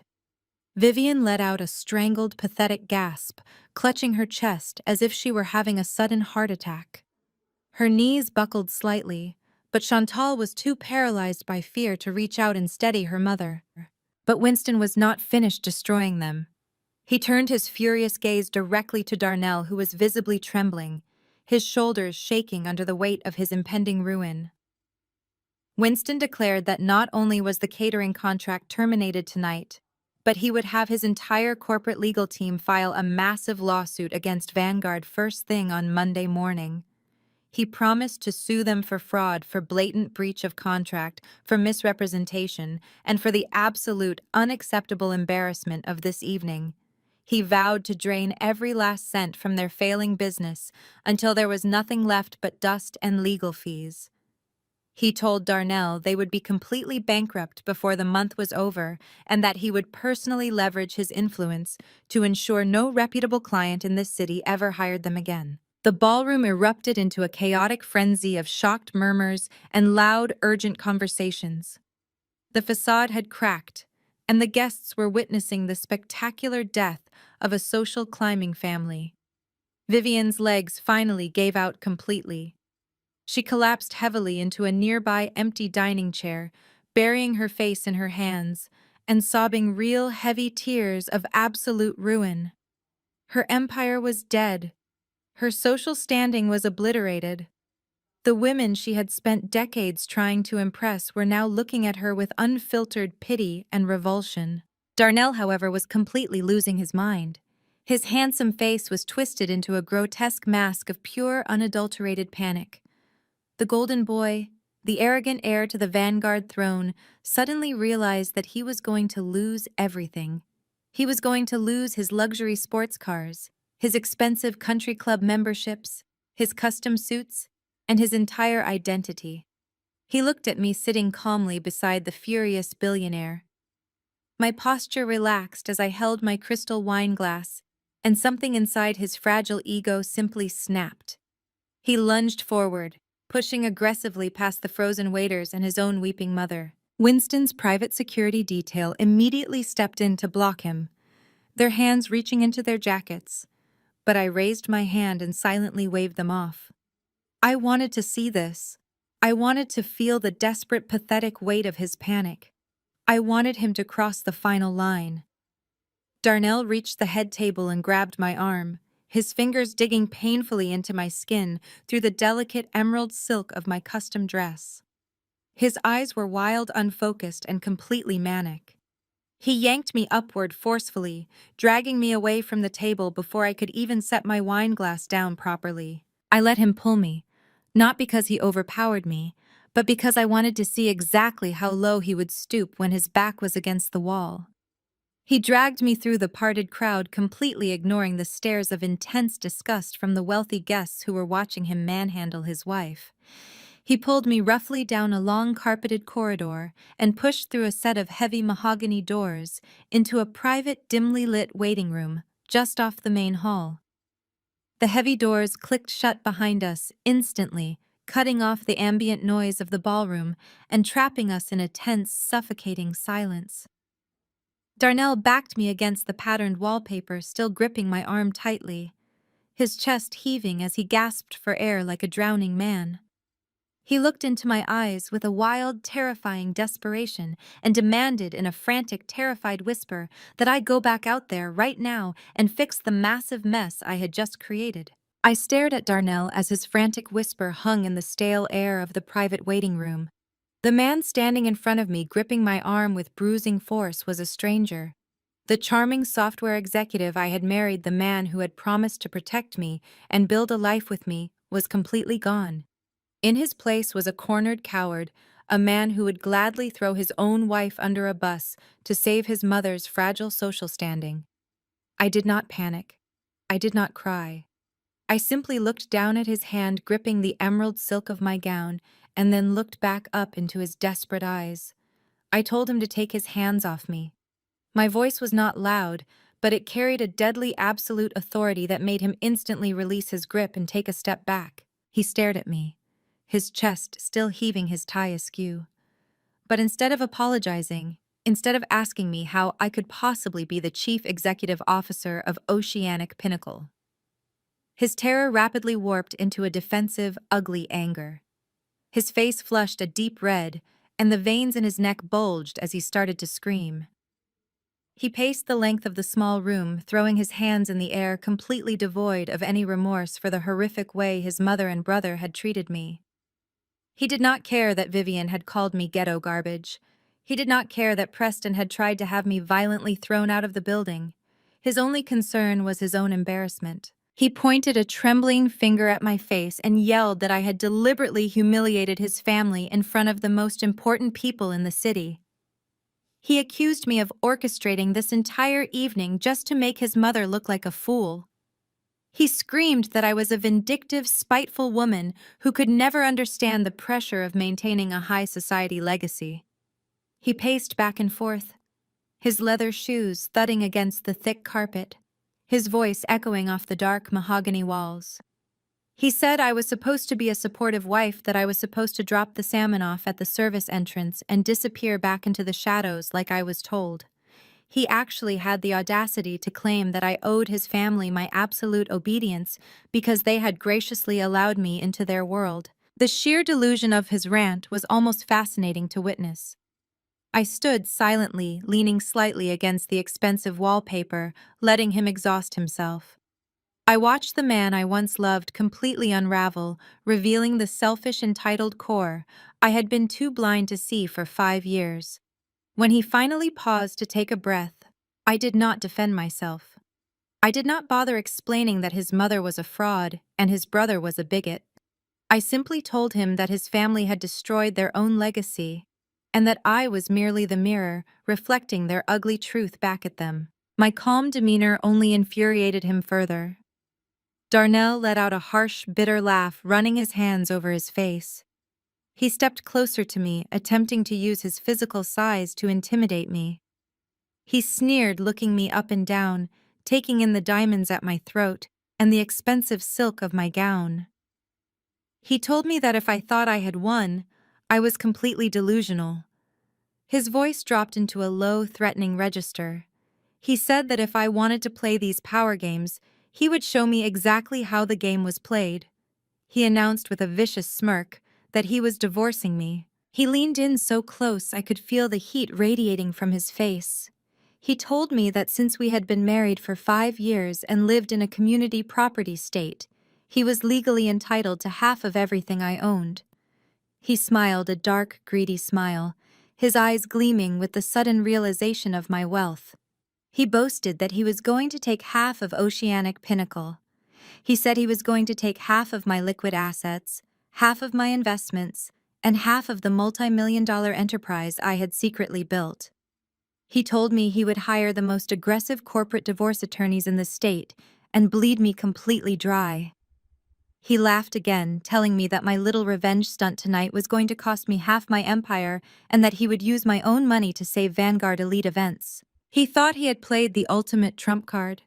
He thought the threat of financial ruin would finally break my composure and force me to submit. He stood there with his arms crossed over his chest, waiting for the fear to register on my face, waiting for me to beg him to reconsider. Instead, I reached my hand into the deep, concealed pocket Marcus had brilliantly tailored into the folds of my voluminous skirt. I let out a soft, genuine laugh that instantly wiped the smug satisfaction right off Darnell's face. My laugh was not bitter or defensive. It was the laugh of a woman who had meticulously planned a flawless execution. I pulled my hand from my pocket and retrieved a thick, folded stack of legal documents. I stepped forward and slapped the heavy stack of papers forcefully onto the polished surface of the small side table separating us. The sharp smack of the paper hitting the wood echoed in the quiet room. I looked Darnell dead in the eye and told him to read them. He frowned, his confidence wavering as he stared at the intimidating stack of legal paperwork. He slowly uncrossed his arms and picked up the first few pages. I watched his eyes dart back and forth across the typed lines, his lips moving silently as he tried to comprehend the dense legal jargon. I did not wait for him to finish reading. I began to narrate exactly what he was holding, my voice dripping with icy precision. I told him that those were certified copies of his personal bank statements and the property deeds to the house we shared. I reminded him of the incredibly stupid decision he had made 6 months ago when Vanguard Elite Events first started hemorrhaging money. I knew exactly what he had done. Vivian had cried to him, begging him for a massive influx of cash to cover her mounting corporate debts to save her precious company from going under. Darnell, desperate to be his mother's savior, had secretly taken out a massive second mortgage on our beautiful suburban home. He had forged my signature on the initial loan applications, thinking I was too naive and disconnected from our finances to ever notice. He had siphoned hundreds of thousands of dollars out of our home equity and dumped it directly into his mother's failing business. Darnell's face drained of all color. His hands began to shake so violently the papers rattled. He stammered out a weak defense, claiming that the house was joint property and that he had every legal right to leverage his half of the equity to help his family. He tried to sound authoritative, but his voice was thin and reedy, cracking under the pressure of his own guilt. I smiled, leaning slightly over the table. I told him that he was incredibly foolish for underestimating the woman he married. I explained that long before he ever thought about mortgaging our future to save his toxic mother, my corporate attorneys had already audited our marital assets. I told him that the house, the beautiful, pristine property he thought he had successfully leveraged, was never actually a joint asset. I explained how I had quietly and completely legally secured the title solely in my name, using an obscure corporate trust structure that shielded it from any joint marital claims. I watched the horrifying realization slowly dawn on his face. I explained the brutal reality of his situation in slow, measured words. I told him that because the house belonged entirely to the trust, his attempt to mortgage it was not a shared financial risk. It was a unilateral act of massive bank fraud. He had illegally secured a massive loan against a property he did not legally own. He had committed a federal crime. I reached into my pocket one final time and pulled out a second, slimmer folder. I tossed it casually through the air, watching it land squarely against his chest before falling to the floor at his feet. I told him that those were his divorce papers, pre-signed by me and filed with the court earlier that very afternoon. I also informed him that attached to the divorce decree was an emergency court-ordered asset freeze. I explained that the moment Winston Thorne publicly terminated Vanguard Elite Events catering contract, my legal team had instantly triggered the freeze on all of Darnell's personal and business accounts. I told him that every single credit card in his wallet was currently declining. Every checking account was locked. His savings were frozen pending the fraud investigation regarding the illegal mortgage. I leaned in close, my voice a deadly whisper. I told him that he was not going to take half of my empire because he was currently completely broke. I told him he had $0 to hire aggressive attorneys. I told him he had nothing left but the expensive suit on his back and a looming federal investigation that was going to put him in prison for a very long time. Darnell stumbled backward as if I had physically shoved him.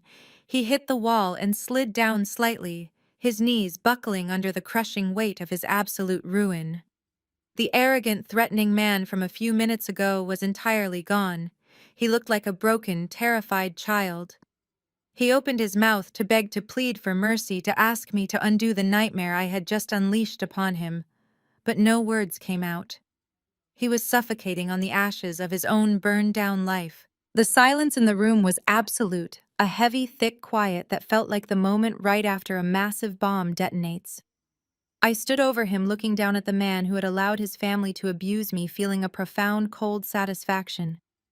The game was completely over, and I had won every single hand. Just as Darnell buried his face in his trembling hands, letting out a pathetic, broken sob, the heavy mahogany doors of the private waiting room violently flew open.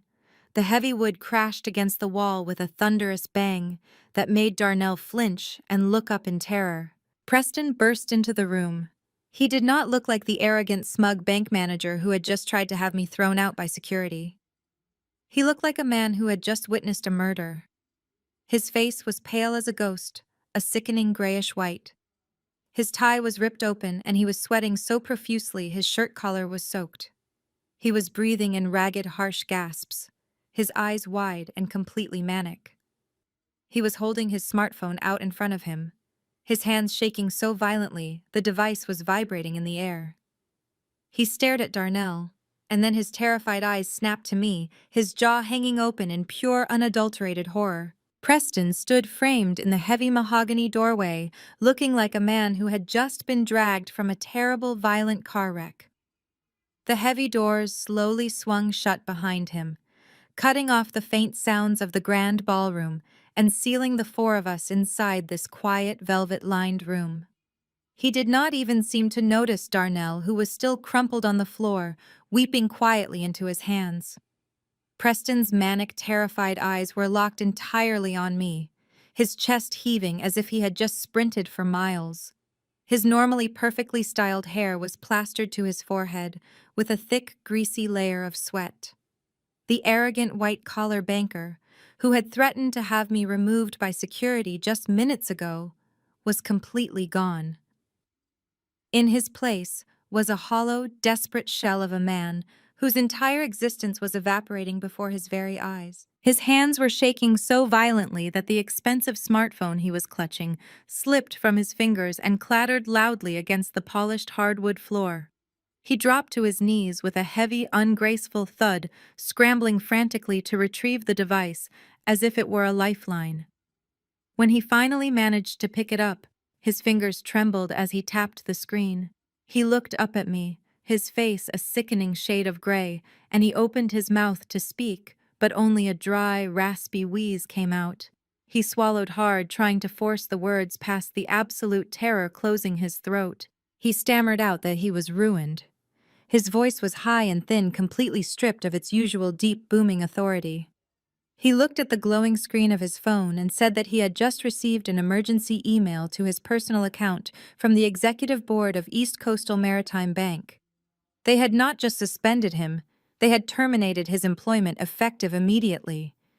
He read the words aloud, his voice shaking uncontrollably.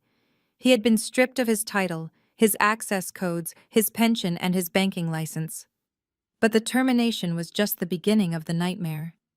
He dragged his eyes away from the screen and looked at the heavy wooden doors, as if expecting armed men to burst through them at any second. He told us that the bank had not just fired him, they had handed him over to the federal authorities. He gasped for air, saying that the FBI had just served a massive subpoena to the bank's central legal department. They were executing a full federal raid on his specific branch. They had seized his hard drives, his physical files, and his personal ledgers. The federal investigators were currently tearing through every single commercial loan he had pushed through the system over the last 3 years. They had found the illegal approvals. They had found the bypassed risk assessments. They had found the massive, toxic, fraudulent loans he had secretly funneled into Vanguard elite events. Just as Preston finished speaking, the mahogany doors pushed open again. Vivian and Chantal stumbled into the private room. They had clearly seen Preston running from the ballroom in a state of absolute panic and followed him desperate to escape the humiliating stares and whispers of the 500 billionaires in the main hall. Vivian's expensive designer gown looked ridiculous on her. Now her posture ruined her face, mottled with terror. Chantal looked equally frantic, her eyes darting around the room trying to assess the new disaster. She rushed forward and grabbed Preston's arm, her long, manicured nails digging into his suit jacket. She demanded to know what was wrong, why he was sweating, and why he was acting like a lunatic in front of the most important people in the city. Preston reacted with a sudden explosive violence. He violently shoved Chantal away from him, throwing his arm out with such force that she stumbled backward and nearly tripped over Darnell's legs. He screamed at her, his voice cracking with pure, unadulterated rage. He told her not to touch him. He looked at his wife, the woman he had treated like a princess, and his face twisted into a mask of absolute hatred. The fragile illusion of their perfect, wealthy marriage shattered into a million sharp pieces right there on the carpet. He pointed a shaking finger directly at Chantal's face and called her a greedy, soulless parasite. He screamed that her insatiable need for designer clothes, luxury cars, and country club memberships had driven him to the brink of insanity. He turned his furious gaze to Vivian, who was standing by the door, clutching her diamond necklace in shock. Preston screamed at his mother-in-law, telling her she was a delusional old woman playing with monopoly money in a world she did not belong in. He yelled that their entire event-planning empire was a pathetic, rotting scam and that he had been the only thing keeping them from the gutter. He paced the small room like a trapped animal, hurling vicious truths at the two women. He said he had broken the law for them. He screamed that he had ruined his immaculate career and bypassed strict federal underwriting protocols just to fund their fake high society lifestyle. He said Vivian had constantly manipulated him, crying about her debts and begging him to save Vanguard, while Chantal had threatened to leave him if he did not keep the money flowing. He told them that the FBI was auditing his files and that he was going to federal prison because of their disgusting, bottomless greed. He yelled that they had destroyed his life and that he hated them with every fiber of his being. The room descended into absolute feral chaos. The wealthy elite facade they had maintained for decades evaporated, leaving behind a pack of vicious animals turning on each other for survival. Chantal let out a horrible, high-pitched wail. She did not try to comfort her husband or ask about his legal safety. Her first and only thought was for her own material comfort. She fell to her knees, weeping loudly about losing her status, her friends, and her expensive lifestyle. She cried out, asking how she was supposed to show her face at the club tomorrow, knowing her husband was a criminal. Vivian, however, reacted with a toxic, violent pride. Her face contorted into an ugly mask of pure rage. She stepped forward, closing the distance between herself and Preston. She raised her hand and slapped him directly across the face. The sound was a sharp, stinging crack that echoed loudly against the mahogany walls. Preston stumbled backward, holding his reddened cheek in absolute shock. Vivian pointed a trembling finger at him, her voice dripping with venom. She told him he was a weak, pathetic excuse for a man.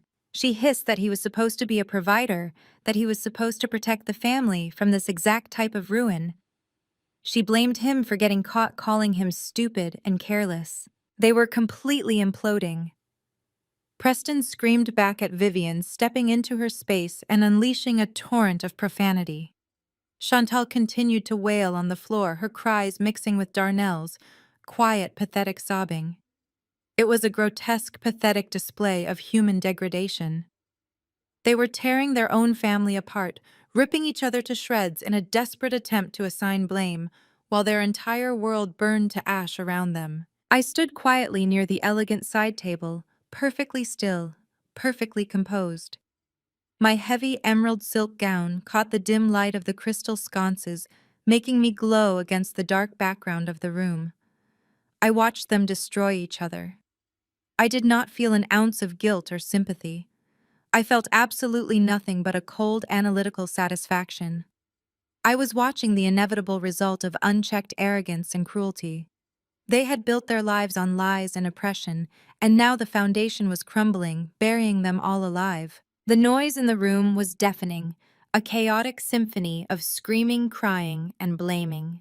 But it was time to end the show. It was time for the final curtain to fall on the Vanguard Empire. I took a single deliberate step into the exact center of the room. The movement was small, but the sheer weight of my presence was monumental. I did not raise my voice. I did not shout over their pathetic bickering. I did not need to. I simply squared my shoulders, lifted my chin, and let a cold, dead silence fall over my expression. I stared at them, projecting an aura of absolute, untouchable power. The atmospheric pressure in the room seemed to suddenly shift, as if all the oxygen had been instantly sucked out through the air vents. The sheer gravity of my silence hit them like a physical wall. One by one, they felt it. Darnell stopped his quiet weeping, looking up at me with red, swollen eyes. Chantal choked on a sob, covering her mouth with her hands as she shrank back against the baseboards. Vivian froze mid-sentence. her hand still raised in anger, suddenly realizing that the true threat was not the man she was screaming at. Preston slowly turned his head, the red slap mark glowing on his pale cheek. He looked at me, and the remaining fight completely drained out of his body. The room fell perfectly silently dead. I looked at Preston, letting my eyes bore into his terrified soul. I spoke in a voice that was perfectly smooth, incredibly soft, and terrifyingly calm. The words glided off my tongue like cold steel. I told Preston that he really should not blame his wife or his mother-in-law for his current predicament. I told him that their greed may have provided the motive, but he was the one who handed over the execution order. I told him he should blame himself. Preston stared at me, his chest heaving, his eyes wide with confusion. I watched the gears slowly turning in his panicked mind, trying to understand why the woman he viewed as a ghetto fishmonger was speaking to him with such absolute authority. I decided to educate him. I explained how the banking system actually worked, the very system he thought he controlled. I told him that East Coastal Maritime Bank was not an independent fortress. I explained that his entire branch, his salary, his bonuses, and his precious commercial lending department survived exclusively on a massive liquidity pool. I told him that the capital foundation of his entire existence was provided by a single corporate entity. I paused, letting the silence stretch for a fraction of a second before delivering the truth. I told him that Oceanic Pinnacle was that entity. I told him that I was the largest corporate investor in his entire banking network. Preston literally stopped breathing. His mouth fell open and his eyes bulged as the horrific magnitude of his mistake finally hit him.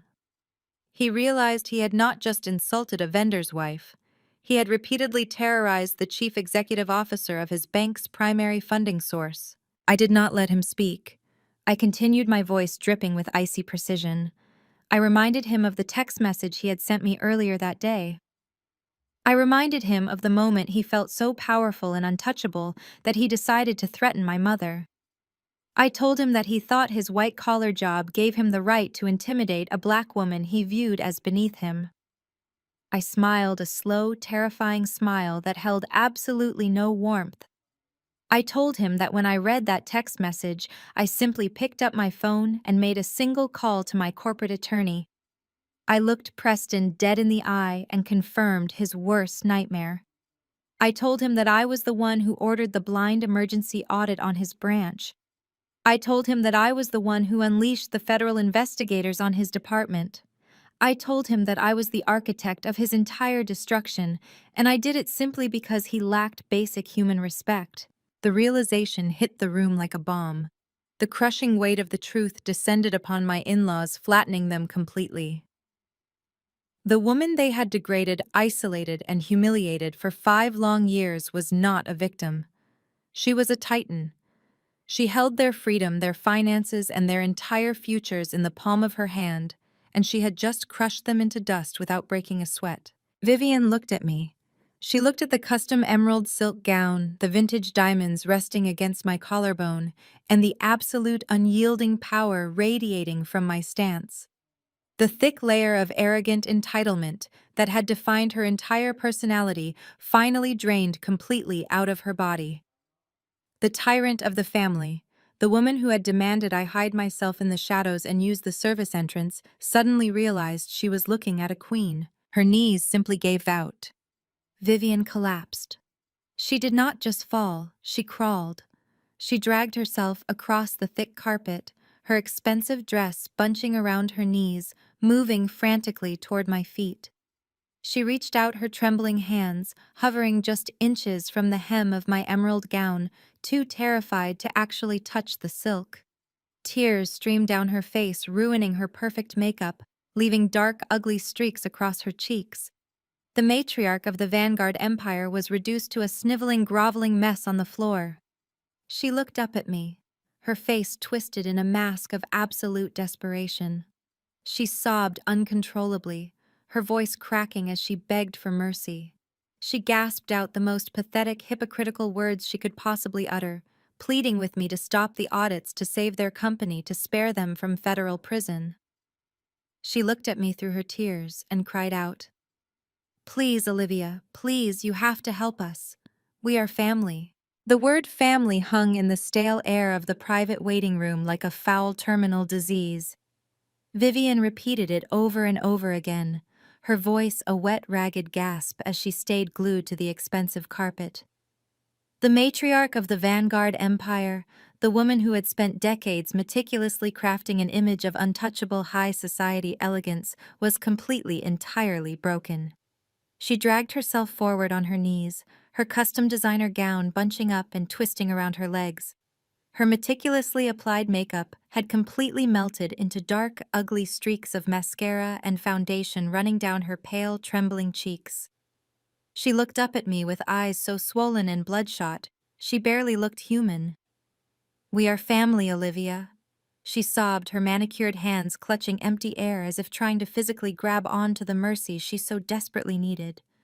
She told me that families fight, that families have terrible misunderstandings, but at the end of the day, they always protect each other. She actually had the absolute unmitigated audacity to claim she had always cared about me.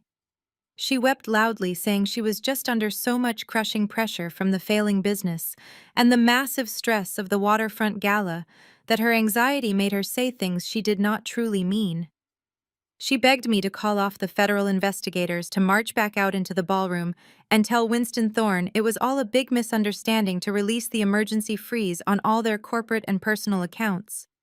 She promised she would step down from the head of Vanguard Elite Events immediately and let me run the entire company. She promised she would walk out into the glittering ballroom and publicly apologize to me in front of the 500 elite guests. She just kept repeating the word family as if it were a magical incantation that could somehow erase half a decade of relentless psychological abuse and classist cruelty. Darnell, seeing his mother completely surrender her pride and sanity, decided to try his own incredibly pathetic angle. He scrambled forward on his hands and knees, his expensive custom suit pants dragging across the floor until he was positioned right beside Vivian's trembling form. He reached out and weakly grabbed the hem of my heavy emerald silk gown, his fingers shaking so violently the fabric rustled. He looked up at me with a face completely slick with tears and sweat. "Olivia, baby, please," he whispered, his voice cracking into a high-pitched whine. He told me he was so incredibly sorry for everything. He said he had been entirely blinded by his mother's demands and his own stupid, fragile pride.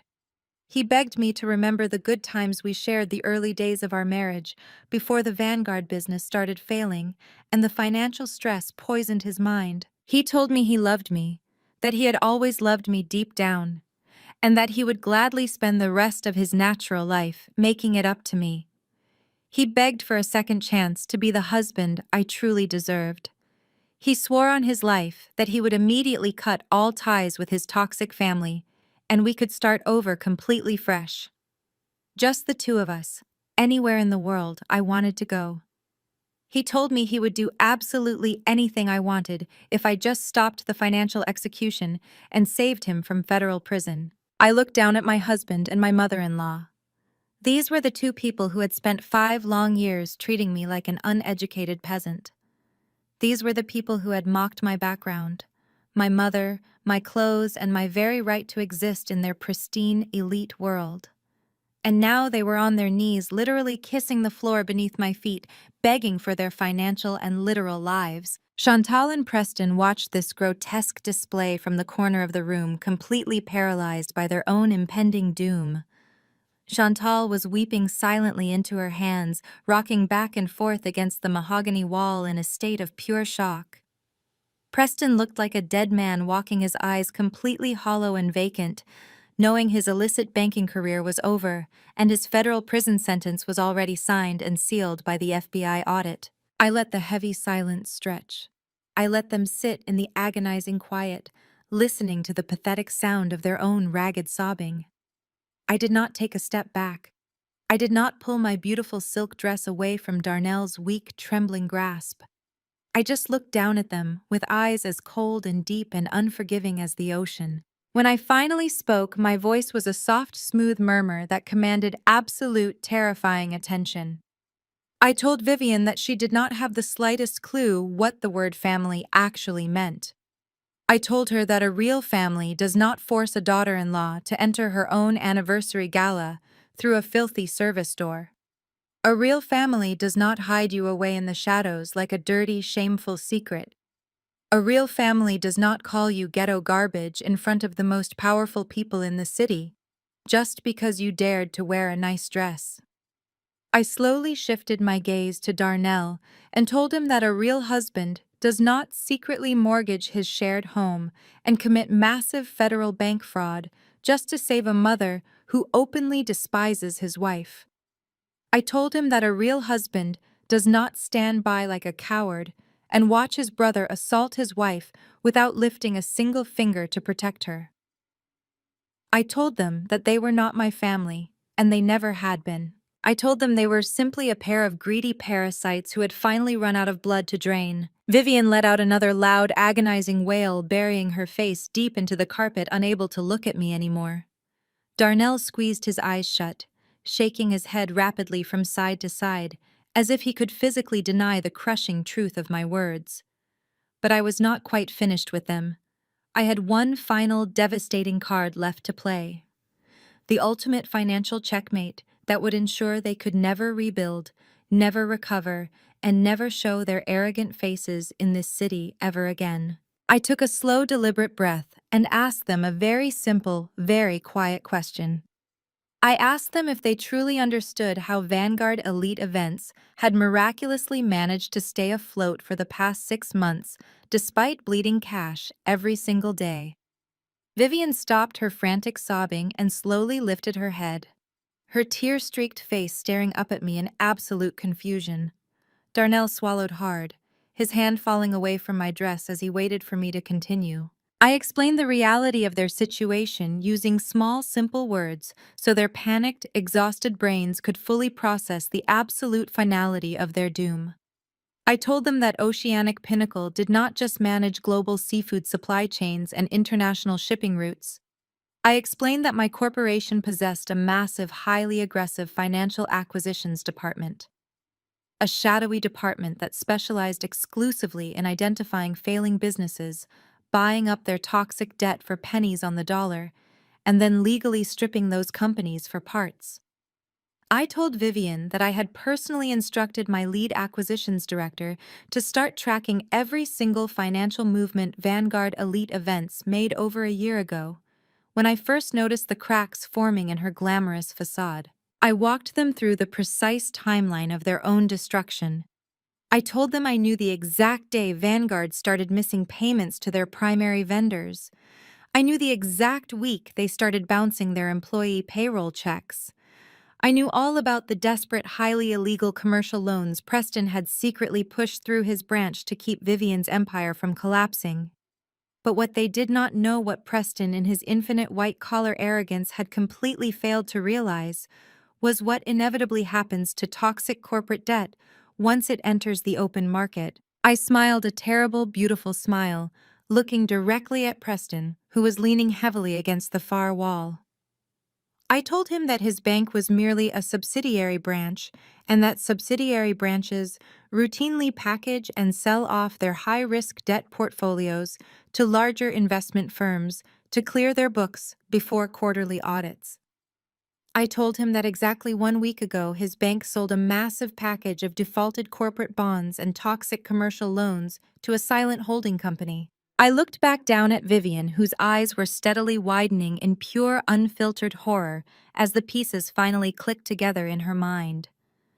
I told her that the silent holding company belonged entirely to Oceanic Pinnacle. I told her that I had quietly, legally purchased every single ounce of Vanguard's toxic debt. I bought the fraudulent loans Preston had illegally approved. I bought the commercial bonds Vivian had defaulted on. I bought every single vendor lien they had ignored for the past year. I leaned down slightly, my voice dropping to a harsh, unforgiving whisper. I told Vivian that I was now her sole creditor. Vanguard Elite Events did not owe money to a faceless corporate bank anymore. They owed every single cent of their massive, insurmountable debt directly to me. Darnell let out a strangled, pathetic gasp, suddenly realizing what this meant for the illegal second mortgage he had taken out on our house. He realized with sickening clarity that I owned that massive debt too. I stood back up to my full height, smoothing the front of my emerald gown with absolute clinical detachment. I announced to the room that Vanguard Elite Events was officially in catastrophic default. I told them that my corporate attorneys had already filed the necessary paperwork while the gala was happening. I was foreclosing on all of their corporate and personal assets immediately. I told Vivian that I now legally owned the Vanguard brand name, the massive commercial kitchens, the entire fleet of catering trucks, the exclusive client lists, and the downtown warehouse. I owned every single crystal champagne flute and every polished silver fork her ruined company possessed. But the most devastating blow, the final nail in the coffin of their legacy, was yet to come. I looked directly at Vivian and delivered the final absolute sentence. I told her that the massive corporate debt she had recklessly accumulated had been legally secured against her own personal assets. I told her that I was foreclosing on the Vanguard family estate. The massive historic mansion she had lorded over high society for decades, the very home she had used to make me feel small and worthless. Every Sunday dinner now legally belonged to my corporate real estate portfolio. Vivian's mouth fell open in a silent, agonizing scream. She clutched her chest with both hands, unable to breathe, unable to process the horrific fact that she was now entirely homeless. She had been stripped of her elite company, her flawless reputation, her high society standing, and her physical home in a matter of 20 brutal minutes. Darnell fell completely flat on the floor, weeping openly into the carpet, entirely broken and devoid of any future. Chantal was crying out Preston's name over and over, but Preston just stared blankly at the dark patterned wallpaper, a hollow ruined shell of a man waiting for the federal agents to arrive. I looked at the four of them, broken, weeping, and completely destroyed on the floor of the private waiting room. I felt a profound, absolute sense of closure. The power dynamic had completely, irreversibly shifted. I did not need to raise my voice. I did not need to scream or throw things or resort to physical violence. I simply possessed the absolute power of the truth and the overwhelming financial leverage to enforce it. I took a slow, deliberate step back, moving toward the heavy mahogany doors. I looked dead into Vivian's swollen, terrified eyes, and then shifted my gaze to Preston, who was still trembling in the dark corner of the room. I remembered the exact words they had used to degrade me earlier that evening, when they thought I was nothing but a powerless, uneducated outsider. I remembered the vicious sneer on Vivian's face when she demanded I throw away my food and use the service entrance. I spoke the final words of the evening, letting them hang heavy and absolute in the suffocating air of the room. I gave them exactly 48 hours to pack their personal belongings and vacate the family mansion. I told them they had 2 days to get off my property before my private security teams came to physically remove them from the premises. And then I looked directly into Vivian's eyes, locking onto her broken spirit, and repeated their exact words back to them. I told them not to take anything valuable with them, because all their stuff was just smelly garbage. I did not wait for a response. I did not stay to hear them sob or beg or scream my name. I simply turned on my heel, the heavy emerald silk of my custom gown sweeping gracefully across the carpet. I reached out and pushed the heavy mahogany doors wide open. The bright, glittering light of the grand ballroom and the faint sound of the string quartet spilled into the dark private room, washing over me in a warm, golden glow. I stepped out into the light, leaving them trapped in the darkness with the ashes of their ruined lives, and the heavy wooden doors clicked firmly and finally shut behind me. 3 months is a surprisingly short amount of time to watch a dynasty turn to dust. But it was more than enough time for the Vanguard legacy to be entirely erased from the map. The swift and brutal execution of my foreclosure left my former in-laws with absolutely nowhere to hide. The high society elite they had worshipped for decades abandoned them the very next morning. Their phone numbers were blocked, their country club memberships were revoked, and their names were quietly scrubbed from every gala guest list in the city. Vivian, The woman who had spent her entire life judging people by the designer labels on their clothes and the zip codes of their addresses was now living the exact nightmare she had always mocked. When my private security team escorted her off the estate, she was forced to move into a cramped, run-down one-bedroom apartment on the extreme outskirts of the city. The woman who once commanded an army of catering staff was now entirely dependent on government assistance to buy her groceries. She spends her days sitting on a cheap secondhand sofa, staring blankly at peeling wallpaper, a bitter, forgotten relic of a world that no longer remembers her name. There are no more country club lunches, no more crystal chandeliers, and no more people left to manipulate. She lost all her wealth, all her status, and every shred of her dignity. Darnell suffered a completely different kind of hell. The federal investigation into his fraudulent second mortgage stripped him of every single luxury he had ever tied his fragile ego to. The luxury sports cars were repossessed. The custom-tailored suits were seized, and his bank accounts were drained to pay for the massive legal restitution he owed. The golden boy of the Vanguard Empire is now working 50 hours a week as a delivery driver. He wears a cheap, scratchy polyester uniform, driving a loud, air-conditioned truck through the city traffic, dropping off heavy cardboard boxes to the very same corporate skyscrapers he used to swagger into. His hands are calloused, his back aches, and every day is a humiliating, exhausting reminder of the empire he threw away just to appease his mother's toxic pride. He begged for a second chance, but the only thing he received was a mountain of debt he will spend the rest of his life paying off. Preston and Chantal did not survive the fallout either. The federal audit of East Coastal Maritime Bank was swift and merciless. Preston was indicted on multiple counts of corporate fraud, embezzlement, and bypassing federal lending protocols. His expensive lawyers could not save him from the mountain of evidence Zoe and my legal team had helped compile. He is currently serving a 10-year sentence in a federal penitentiary. His polished banking career permanently traded for a standardized jumpsuit and a cold concrete cell. Chantal, of course, filed for divorce the very second the FBI raided their home. She tried to salvage her own social standing by playing the victim, but the damage was already done. The wealthy circles she desperately clung to slammed their doors in her face, leaving her to fade into absolute obscurity.